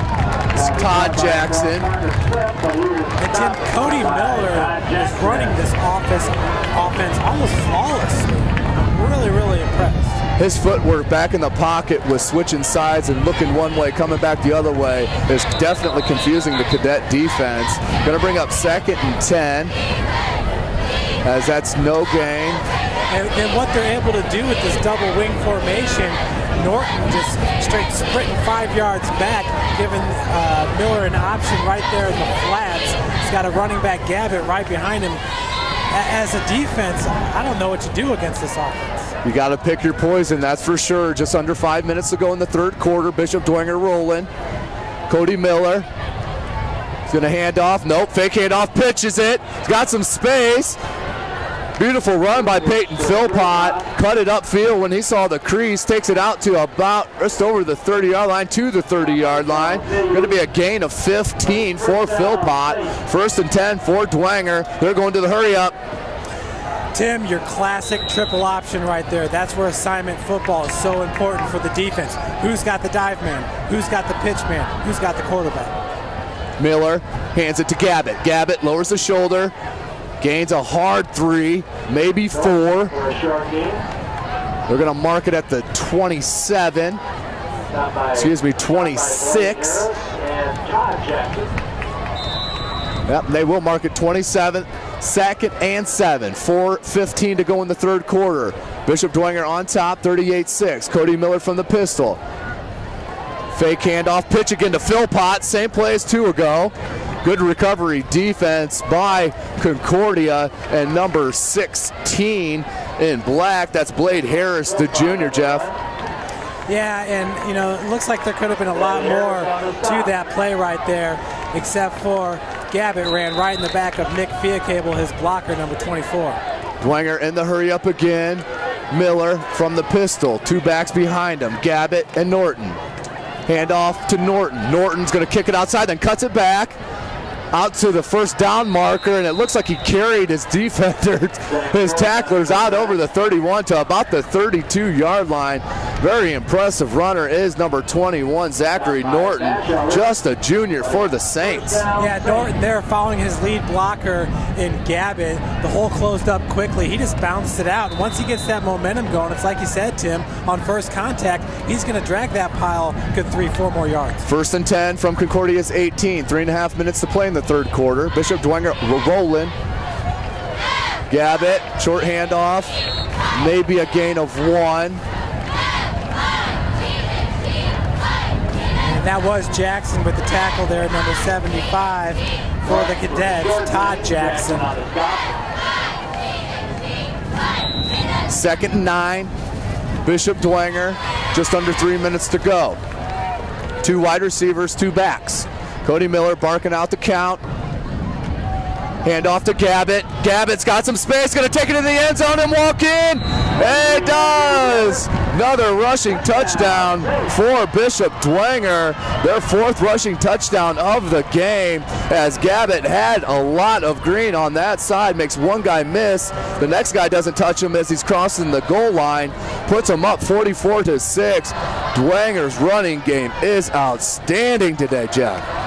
Tim, that time they had a tight end left and Tallarico, and they went to the opposite side and nothing but pay dirt. Stegmeyer for the PAT to make it a 39-point game. That was partially blocked and fell short. So a blocked PAT for Concordia. Dwenger's got to feel extremely well right now, up 44-6 after the drubbing they put on Southside last week. That is no fluke, boys, as they come out 44-6 right now on top of Concordia with just under 3 minutes to play in the 3rd quarter. Plenty of time. But I don't know if it's plenty of time for Concordia back to get in it or more for Dwenger to score, Jeff. You know, at this point right now, if you're Concordia, you just want to have some positive plays. You want to have some positive momentum going into the weekend, going into Saturday's film session, going into practice preparation for the next week's opponent, which is going to be Fort Wayne. Last year, Wayne came to Concordia, and it was Concordia getting the win. This year, they'll head to the south side of town to take on the Generals team that, with Keon and Dion Powers and Kai Black at safety, Tim Yarbrough at running back. Watch out for the Wayne Generals maybe winning the SAC this year. Wayne Generals, definitely the cupboard is not bare for Wayne, as the SAC once again has outstanding teams that can compete with any in the state of Indiana. That we can guarantee. So Stegmeyer's going to take the kickoff this time, not Peters. Morris is going to receive it at his own 10. Cuts it out here to the near sideline, cuts it up the middle as he sees the crease. Tackled by number 30. That's number 30 in white, Lewis Garrett. As Morris is down, let's hope he's okay.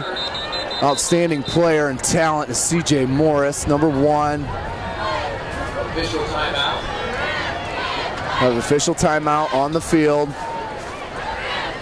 Yeah, Tim, it's one of the more exciting plays. I mean, I understand in the NFL where they're really trying to get rid of the kickoff. I mean, it's big collisions.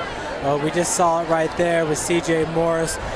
But it is one of the more exciting plays in football, too, when you can get a kickoff return that breaks for 30, 40, 50, maybe all the way to the house. And it's something where you have to have great field vision and patience. Patience to let your blockers set up that wall for you so you can read the defenders and know where to go with the ball. That's one thing you get. Just because a guy is really, really fast doesn't necessarily mean he's going to be a great kick returner. You have to let your blockers set that up for you. Absolutely, Jeff. 1st and 10 for Concordia on their own 33-yard line. 2.5 minutes to play. They're down by 38 points.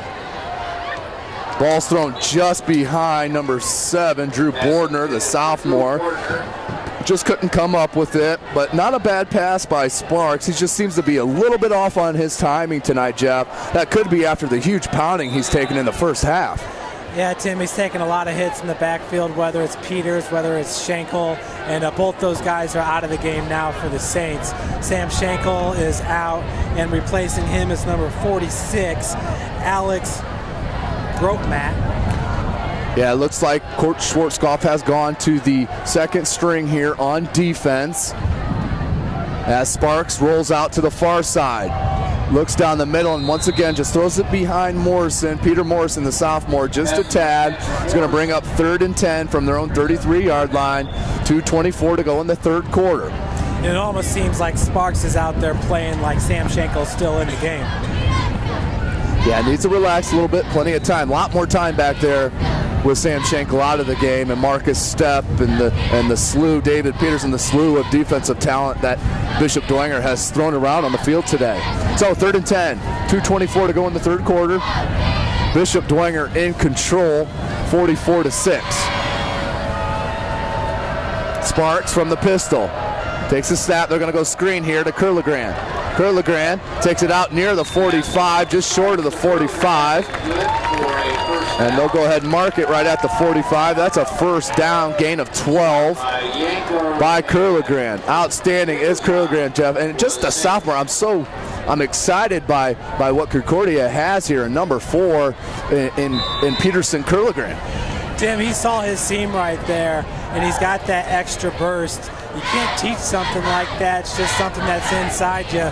He saw where he had the seam, could pick up 6 to 8 yards, and he's fast to get there. Lots of talent here on the Concordia team. Just couldn't put it together so far here tonight against the superior Dwenger Saints. Just been the better team tonight. Here comes Sparks with the option with Kurlegrand with him. Kurlegrand takes it, cuts it back upfield, takes it out over the 50 to about the 47-yard line. Going to be short by about 3, going to be a gain of 7. And Tim, when we talk about setting up your blockers, watch Peterson Kurlegrand right there. A great combination of patience and a burst of speed. It's going to bring up second and 2. They're going to call it gain of 8. Tim Garrett's up on DeKalb 13-6 after 3. And they do go with my call at 2nd and 3. They must have heard me down there in the press box. Minute 7 to go in the third quarter. Trips here to the near side. Sparks, he's looking near side. He's going down the middle. He's got Sparks wide open. Big gain out over the 21-yard line to about the 22. Nice pass and catch. Sparks to Sparks. Yeah, Tim, and it seems like this Concordia offense is starting to kind of settle down a little bit and get back into their game. Tim, just real quick, Carroll up 3-0 over Huntington North. Kind of a surprise score right there. I think a lot of people thought the Chargers would be up by a lot more than just 3-0. Yeah, prognosticators definitely called Carroll winning big on that. So Huntington North definitely hanging tough. Back to the action here, 1st and 10, just under 40 seconds to go in the third quarter. Concordia looking to put it in the end zone. As Sparks can't get away from the defense. Nice defensive play and containment. That's number 84, Matt Litchfield, the junior, 6'1", 167 pounds for Dwenger. Outstanding play there by number 84, making the most of his opportunity here in front of a nice crowd at Zollner Stadium. This is varsity football. That young man has had a great tackle. Looks like Pearson Harnish is out of the game for Norwell. He's got a throat injury. And I got another update on the Carroll game. Looks like Huntington North forced a punt. The punter fumbled the ball, recovered by Carroll. Two plays later, the Carroll puts it in the end zone, goes up 10-0 with 2:23 left. So that's the end of the third quarter here at Zollner Stadium on the beautiful campus of Concordia High School. 44-6, Bishop Dwenger on top. The battle for Zollner Stadium. Outstanding run so far by Dwenger, picking up right where they left off against Southside last Friday night, as they're definitely putting it to the Concordia Cadets. Tim, there's some big scores throughout the SAC tonight. Bishop Lewis up big on Northrop, Snyder up big on Southside. I have yet to see a score from Wayne Kokomo. And that Northside Delta game was tight. Still looking for an update for you. Tennis on Tuesday at Southside. And the girls golf team has a match with Northside at Millen Park at 3:30 on Tuesday. Yeah, Snyder's up now 49-0 over Southside. Money Woods with the touchdown to begin the fourth. Money Woods, a backup running back to DeAndre Billingsley. Kurlegrand and Sparks in the backfield once again.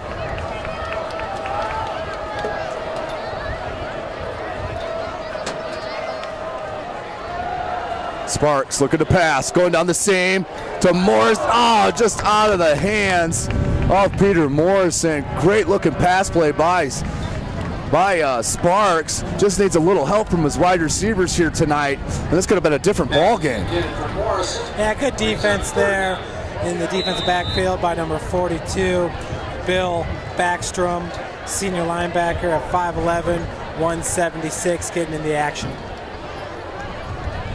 It's going to bring up 3rd and 15 for Concordia on the Saints' 23-yard line.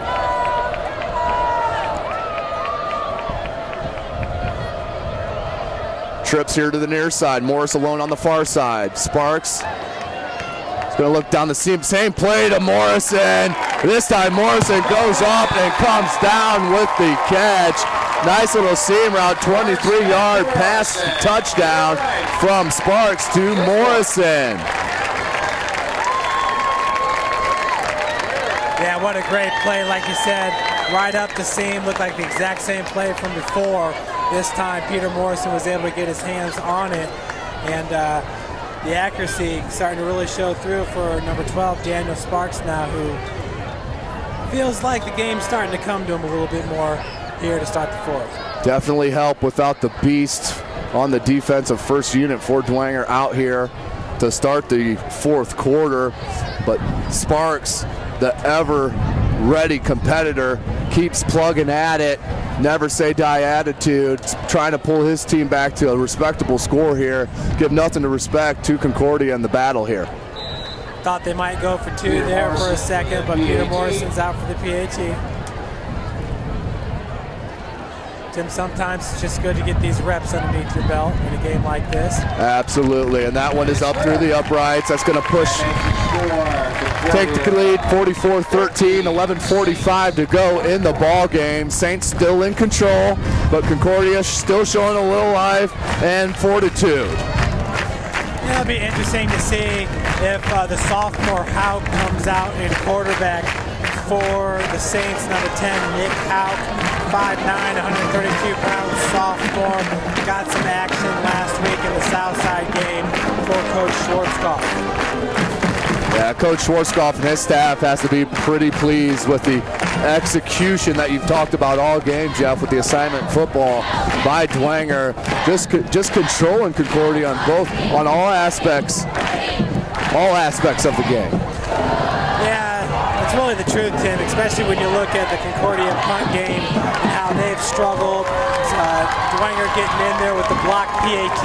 I mean, that wasn't even close. I'm not sure if it was Schenkel who came in and blocked that, but I mean, he didn't even need to dive. He ran right into the backfield and just put his body in between the field goal and the kicker, and that was easily blocked. So, absolutely, Tim. Special teams, the kickoff team has looked very well for Bishop Dwenger today, and they look like a team that's ready to make another run to go down to Lucas Oil for another chance at the state championship, which would be the Saints' first since 1992. And Class 4A, such a tough class to get through with all the wonderful schools in the state of Indiana in Class 4A. That's Schenkel who receives that kickoff up there about the 35-yard line, rumbles to the 42 for a gain of about 7. Yeah, Tim, a familiar foe in Cathedral. You know, they've had a lot of success there. Now a 5A school. Matter of fact, I think it was USA Today that did top programs in the state of Indiana. Cathedral was ranked #1, and they were going off the past 20 years.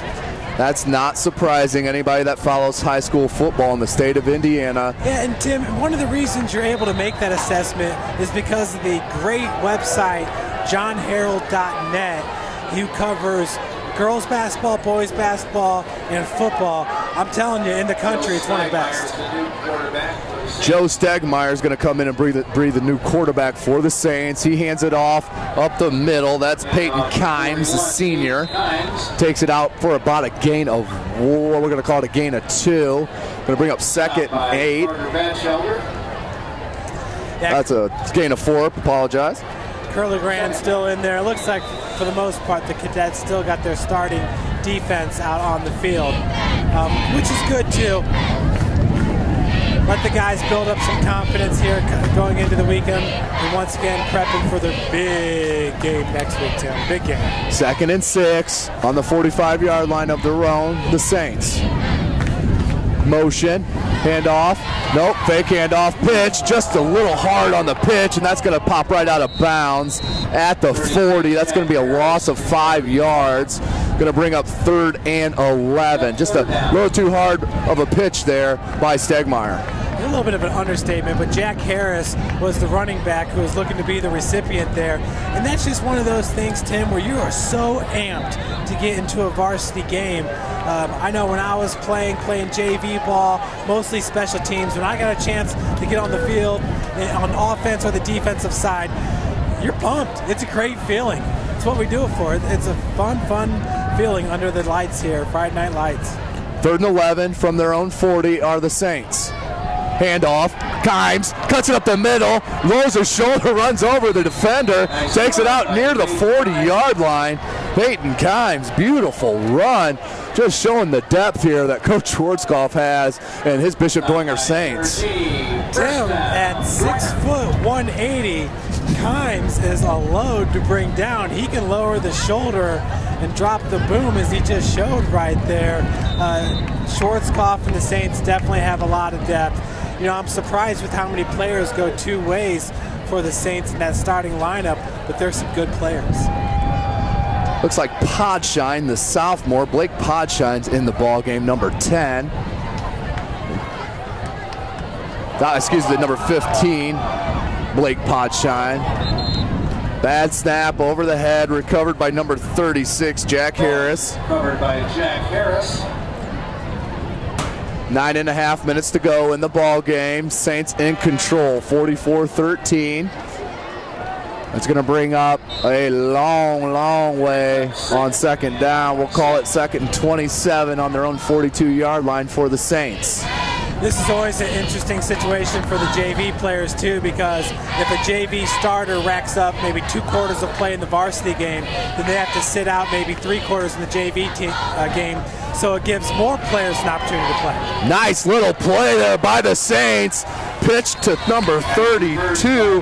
That's Mike Hakey. He's a sophomore. He came out of the backfield real quick, takes it out to about a 1st down, about 3 yards short. 3rd and 12. Of the original line of scrimmage, 3rd and 12. Tim, I thought I was watching Zachary Norton down there as Hake was weaving his way through the defense. Unbelievable. 3rd and 12 from the 43-yard line of Concordia. 8.5 minutes to play. Clock is ticking. Looks like Podshine still in as quarterback for Coach Schwarzkopf. Handoff up the middle. That's number 41, Peyton Kimes. Once again, gain of about 5. Takes it out near the 36. Mark it at the 38-yard line. Stopped by Perugini. 4th and 6. 8 minutes to play in the ball game.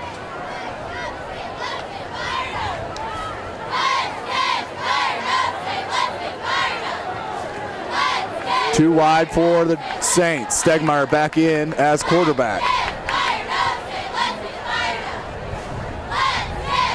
And I think that's what you're talking about here with Podshine getting in, the sophomore, with just getting some reps here with the varsity, but not putting his JV week in trouble for next week.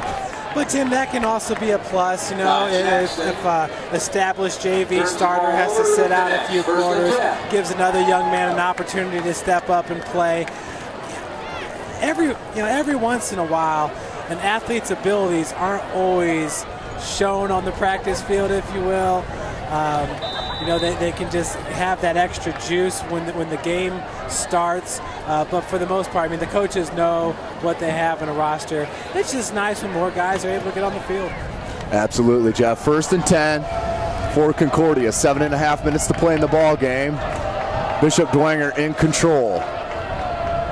First team starters for Concordia still in. 2nd string in for the Saints. They're going to go to Morris, just a little bit long off the outstretched fingertips of Morris. Going to bring up 2nd and 10 for Concordia. Yeah, and Morris was guarded there by number 37, Riley Miller, who's a sophomore DB/running back at 5'9", 164. And it really looked like Miller was stride for stride there with Morris, and that means something. Miller not easy to stay with. There's no question about that. Trips to the near side. Morris again on the far side. Sparks takes the snap. They're looking at a screen here. Kurlegrand comes up and gets popped by number 43, Frank Yanko. And there's a flag on the field. Kurlegrand's running off the field like he might be a little bit hurt. I'm not sure if he got the wind knocked out of him, if that was like a collarbone. It looked like a helmet to helmet, Jeff. And I don't know if that's what the flag is. Once again, yes, another it big is. Hit by the Saints.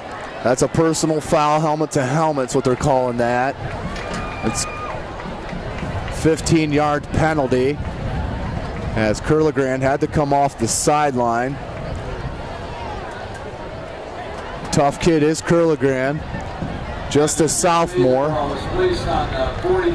So that's going to put the ball at the 43-yard line. 1st and 10 for Concordia in Saints Field. 7:20 to go.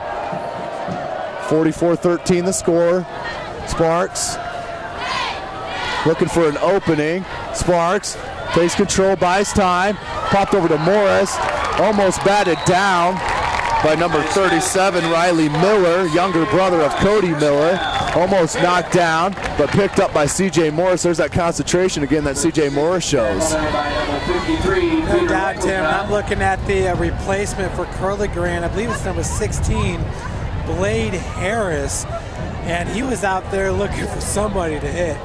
Looking for blockers downfield, trailing the play, looking to help out his teammate, C.J. Morris, find the end zone. Blade Harris, number 16, the starting linebacker, one of the starting linebackers for Concordia.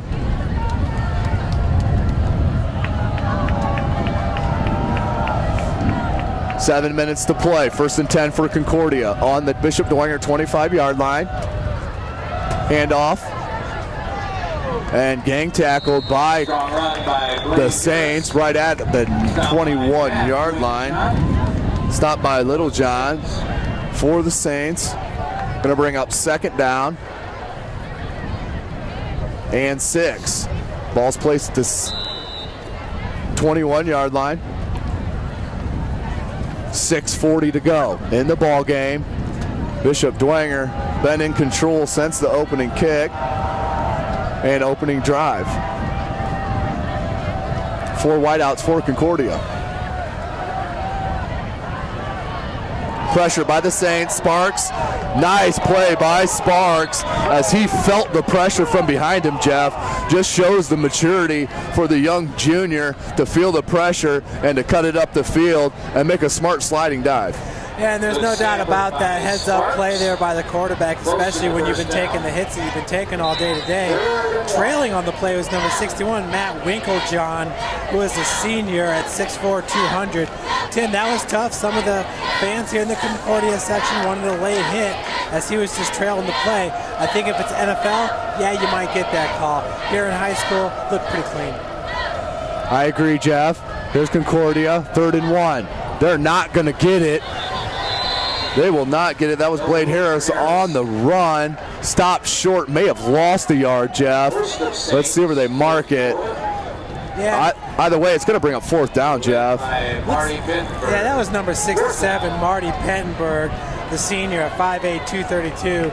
Tim, he's a starter for the Saints defense. Still in there. Here in the 4th quarter late. That'll bring up 4th and 2 from the 17-yard line of Bishop Dwenger. Just at 5 minutes to play in the ball game. And Tim, just because Coach Schwartzkopf put his reserves in, he still doesn't want to give up a touchdown. There are some guys you just leave on the field.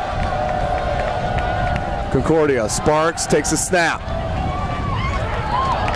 Slipped over here was Sparks. Devin Sparks took the reception, looked to turn upfield and just lost the footing. Ball's going to be down at the 14-yard line. First down, Concordia. At the 13-yard line, 1st and 10 for Concordia. Fun story by Joe Whalen from News Channel 15 this week, where he asked the story, is it cadets or K-dets? And they went through the whole big thing. And basically it's whatever you choose. The cheerleaders say K-dets because it just sounds better with their K-dets. Absolutely. There's Sparks, back deep, looking down up the seam. 2 Sparks. Crowd saw the little bit of contact. Flag could have been thrown. Back just decided not. It's going to bring up 2nd and 10 from the 13-yard line of the Saints. Yeah, given the situation, looks like maybe that should have been called a pass interference with the Bishop Dwenger defender coming over and clearly making contact with the Concordia Cadet. 2nd and 10. Concordia down 44-13 against Bishop Dwenger Saints. Sparks looking for the screen. Here's the screen to Morris. Morris has got some blockers. Cuts it back to the near sideline, out to about the 10. Again, Jeff, just a little bit too much east to west running. Got to find that crease and cut it up. Sometimes it ain't there, though, but it's just got to find that crease and get it up. You know, I was thinking the same thing, Tim. C.J. Morris caught that ball, and you could kind of see it. Hey, just take it forward and see if you can get another 5-6 yards. But after the hit he took on that last kickoff return he had, I don't blame him for busting out wide left. Absolutely. Just under 4 minutes to play in the ball game. 3rd and 5 for Concordia. Trips to the far side. Single wide to the near side, one back. Harris, there's Sparks. Sparks looking to pass, going to go far. And nice breakup play. I believe that was Riley Miller. It was Riley Miller, younger brother of quarterback Cody Miller. Nice hit he laid on. There, just a sophomore is Riley. Yeah, Tim, and Devin Sparks was wide open. It just took a little bit too long for that play to develop. And yeah, number 37, Riley Miller, caught up with it. Just seeing a little bit of the depth here for Bishop Dwenger and the advantage they have over a lot of schools with the depth, and not only the depth, the talent at the with the depth. 4th and 5 for Concordia. 3.5 minutes to play. They're down 44-13. Sparks goes deep, looking for Sparks, and that's just overthrown. Turnover at downs. Ball goes back to Dwenger. Over on downs. First down and about 10 yard. Excuse me.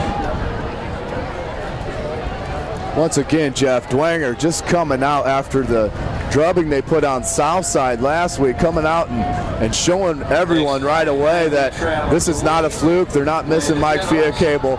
They plug Cody Miller in here and are moving on full strength with the receiving running back core. Very outstanding football team are the Bishop Dwenger Saints. Yeah, Tim, and once again, they'll be here next week to take on the defending SAC champions in the Northside Redskins. And I've got to give the advantage to Bishop Dwenger by about 3 touchdowns. After these first two weeks, I can see that definitely. Northside's definitely will look out and is not going to roll over with Coach Hall. And once again, you know, this is a neat series here between Dwenger and Concordia. Always has been because they share the same stadium. Dwenger holds the record 19-1 in the last 20 meetings. Looks like it's going to be 20-1. Concordia got the 17-14 win in 2003. That was their last win against these Bishop Dwenger Saints. Concordia, of course, won the sectional championship last year and lost in the regionals. 2nd and 5 for Dwenger. Handoff up the middle. Dragging blockers. This Kimes. Kimes for a short gain. Short 2-yard gain. Stop by Dixie. They're going to call it 3rd and 3 from the 19. Excuse me, from the 17. 3rd and 3. 2:17 to play. Tim, and the Saints looking to get back down to state where last year they lost the nail-biter 28-27 to Columbus East. Snap, taken. Hand off to Kimes, taken to the 20. And that'll bring up 4th down. Timeout on the field as we have an injured cadet. Official timeout. Definitely don't want to see anybody get hurt here in the waning moments of this game. You really don't, Tim. Last year, as a member of the University of St. Francis football team, about 1 minute left to play in the game, and our starting quarterback, some might argue it was a late hit, tears his ACL. 1 minute left to go in the season, and he's still recovering.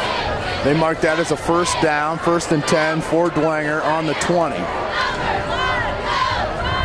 Motion, handoff by Stegmeyer. I believe that was Kimes again. Kimes being the workhorse here in the 4th quarter, number 41. The big boy, Peyton Kimes, the senior, 6 foot 179. Minute and a half to play in the ball game. Once again, Dwenger pretty much dominating this ball game from the opening whistle, leading 44-13 over the Cadets. Minute to play in the ball game. Motion, snap. And it's pretty amazing what Coach Schwarzkopf, as a flag is thrown here, probably for a hold. Coach Schwarzkopf has plugged about 3 or 4 different quarterbacks in here in the 4th quarter. Doesn't seem like a whole lot's changed. They still run the option. They still run it pretty flawlessly. Obviously not making as many hard decisions as what Cody Miller does, but still, nonetheless, not an easy offense to run as a quarterback. No, Tim, and once again, it just speaks to the discipline, the consistency of the Bishop Dwenger football program, where the kids, it really doesn't even start freshman year. It starts in the CYO leagues, the St. Vincent teams, the St. Charles teams. A lot of people will say, oh, Dwenger's a private school, they recruit. Tim, they really don't. The majority of their players come in from the Catholic schools, like a St. Charles, St. Jude's. That's where John Goodman was from, Tyler Eifert. I believe he was from St. Vincent. Yes, all the St. great Vincent players to come from St. Charles. Absolutely. Jason Fibini, who we talked about earlier. Hand off up the middle.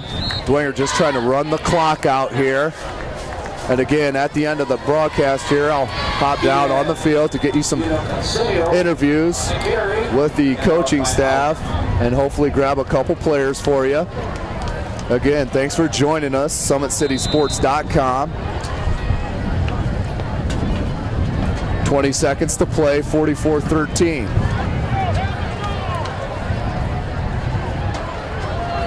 Dwenger does need to snap. Nope, it looks like there's 1 second difference here, and they do not need to snap. So we'll go ahead and sign off here for tonight's broadcast. I'll go down and get you some get you some interviews after the game. For Jeff Mahoney, I'm Tim Atkinson. Thank you for joining us on SummitCitySports.com. For all the cadets in St. Van. Oh, yeah.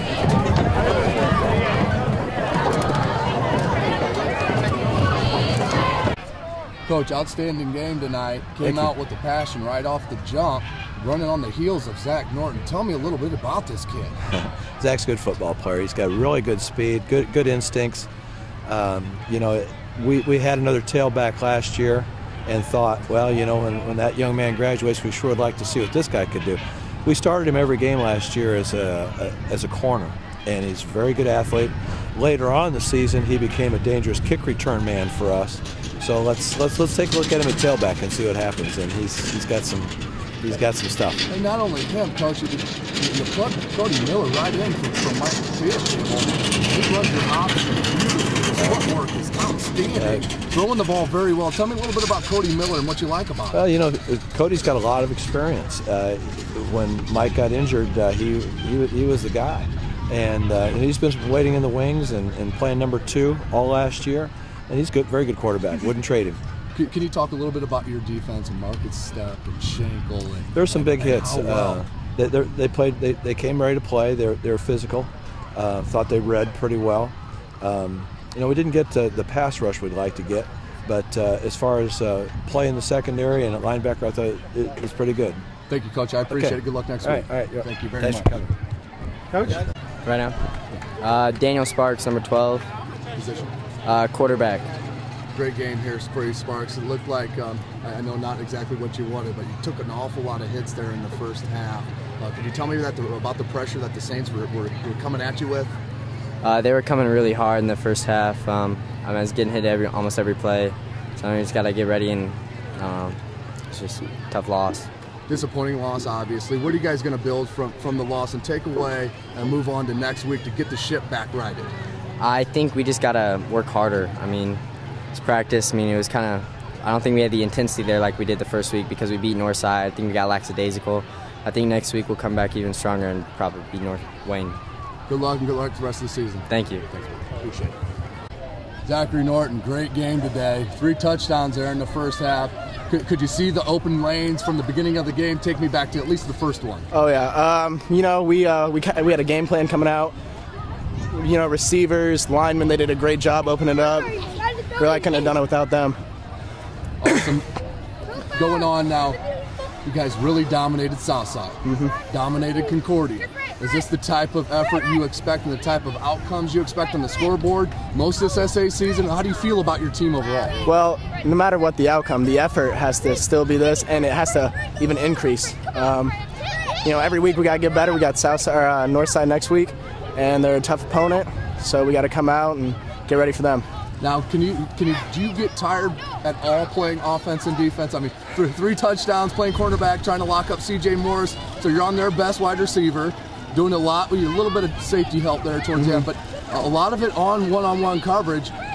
Tell me how difficult it is to play quarterback on the top guy and then be almost the #1 running back with you and Gavin. Well, it gets tiring, but you know, if I ever need a break, we got great people to come up and back me up. So, yeah. Awesome, Zach. I appreciate it. Great game, and good luck to you the rest of the season. Thank you. Thanks. All right, Coach. Obviously, not the outcome that you wanted tonight. Can you tell me a little bit what you thought the difference was? Obviously, besides the score, but what the difference was you saw on the X's and O's on the outcome tonight? I don't know if it was X's and O's so much as their physicality. They blocked us. We could not get off blocks. They handled us in just about every facet of the game. Now, this is not to say the X's and O's weren't good for them either. I mean, I think give credit to Dwenger. They beat us in every way possible tonight. We just could not match them up front. Our receivers were struggling to get open. They played us man a little bit, and we had some kids who couldn't get off the man coverage. So, I mean, they handle us. This is a textbook defeat right here. And do you attribute that to just the youngness of your skill guys, or what do you attribute that to? Just early in the season and have a little bit. I mean, your young talent is outstanding, Coach. Yeah, I mean, I don't want to use that as an excuse. I think Dwenger was just better. I mean, they replaced some guys too. You know, I just think credit goes to them tonight. They were the better team, and yeah, we're young, but we got to be able to bounce back a little better than we bounced back tonight. We got down early and just could not make a play. And then the minute you'd make a play, a penalty, and holy cow. So, I mean, credit goes to Dwenger. There was no doubt who the better team was tonight. Now, you guys definitely had the options, though. Had a couple pass plays that were just out of reach of your receivers that could have made early, a difference in the game. Yeah. If we hit those, maybe it's a little different. But, I mean, you saw it. Their physicality is probably going to take over at the end. I don't know that we had an answer for that necessarily. So what do you take out of this week, moving on to next week, to right the ship, get back going, and get this football team? Well, I mean, I really, we were pretty convinced as coaches we did get better from last week to this week. If you were to watch our practices, we think we're improving. Now, I mean, this could be a really, really good Dwenger team. I don't know. So it's sometimes difficult to tell in this conference just how much you're improving when you run into a team like this. So, I mean, we weren't discouraged by practice, but we've got to keep doing that. Now, this will be more of a challenge because we're coming off a loss like this. So how will our kids respond? We have Wayne next week. Everyone loves Wayne.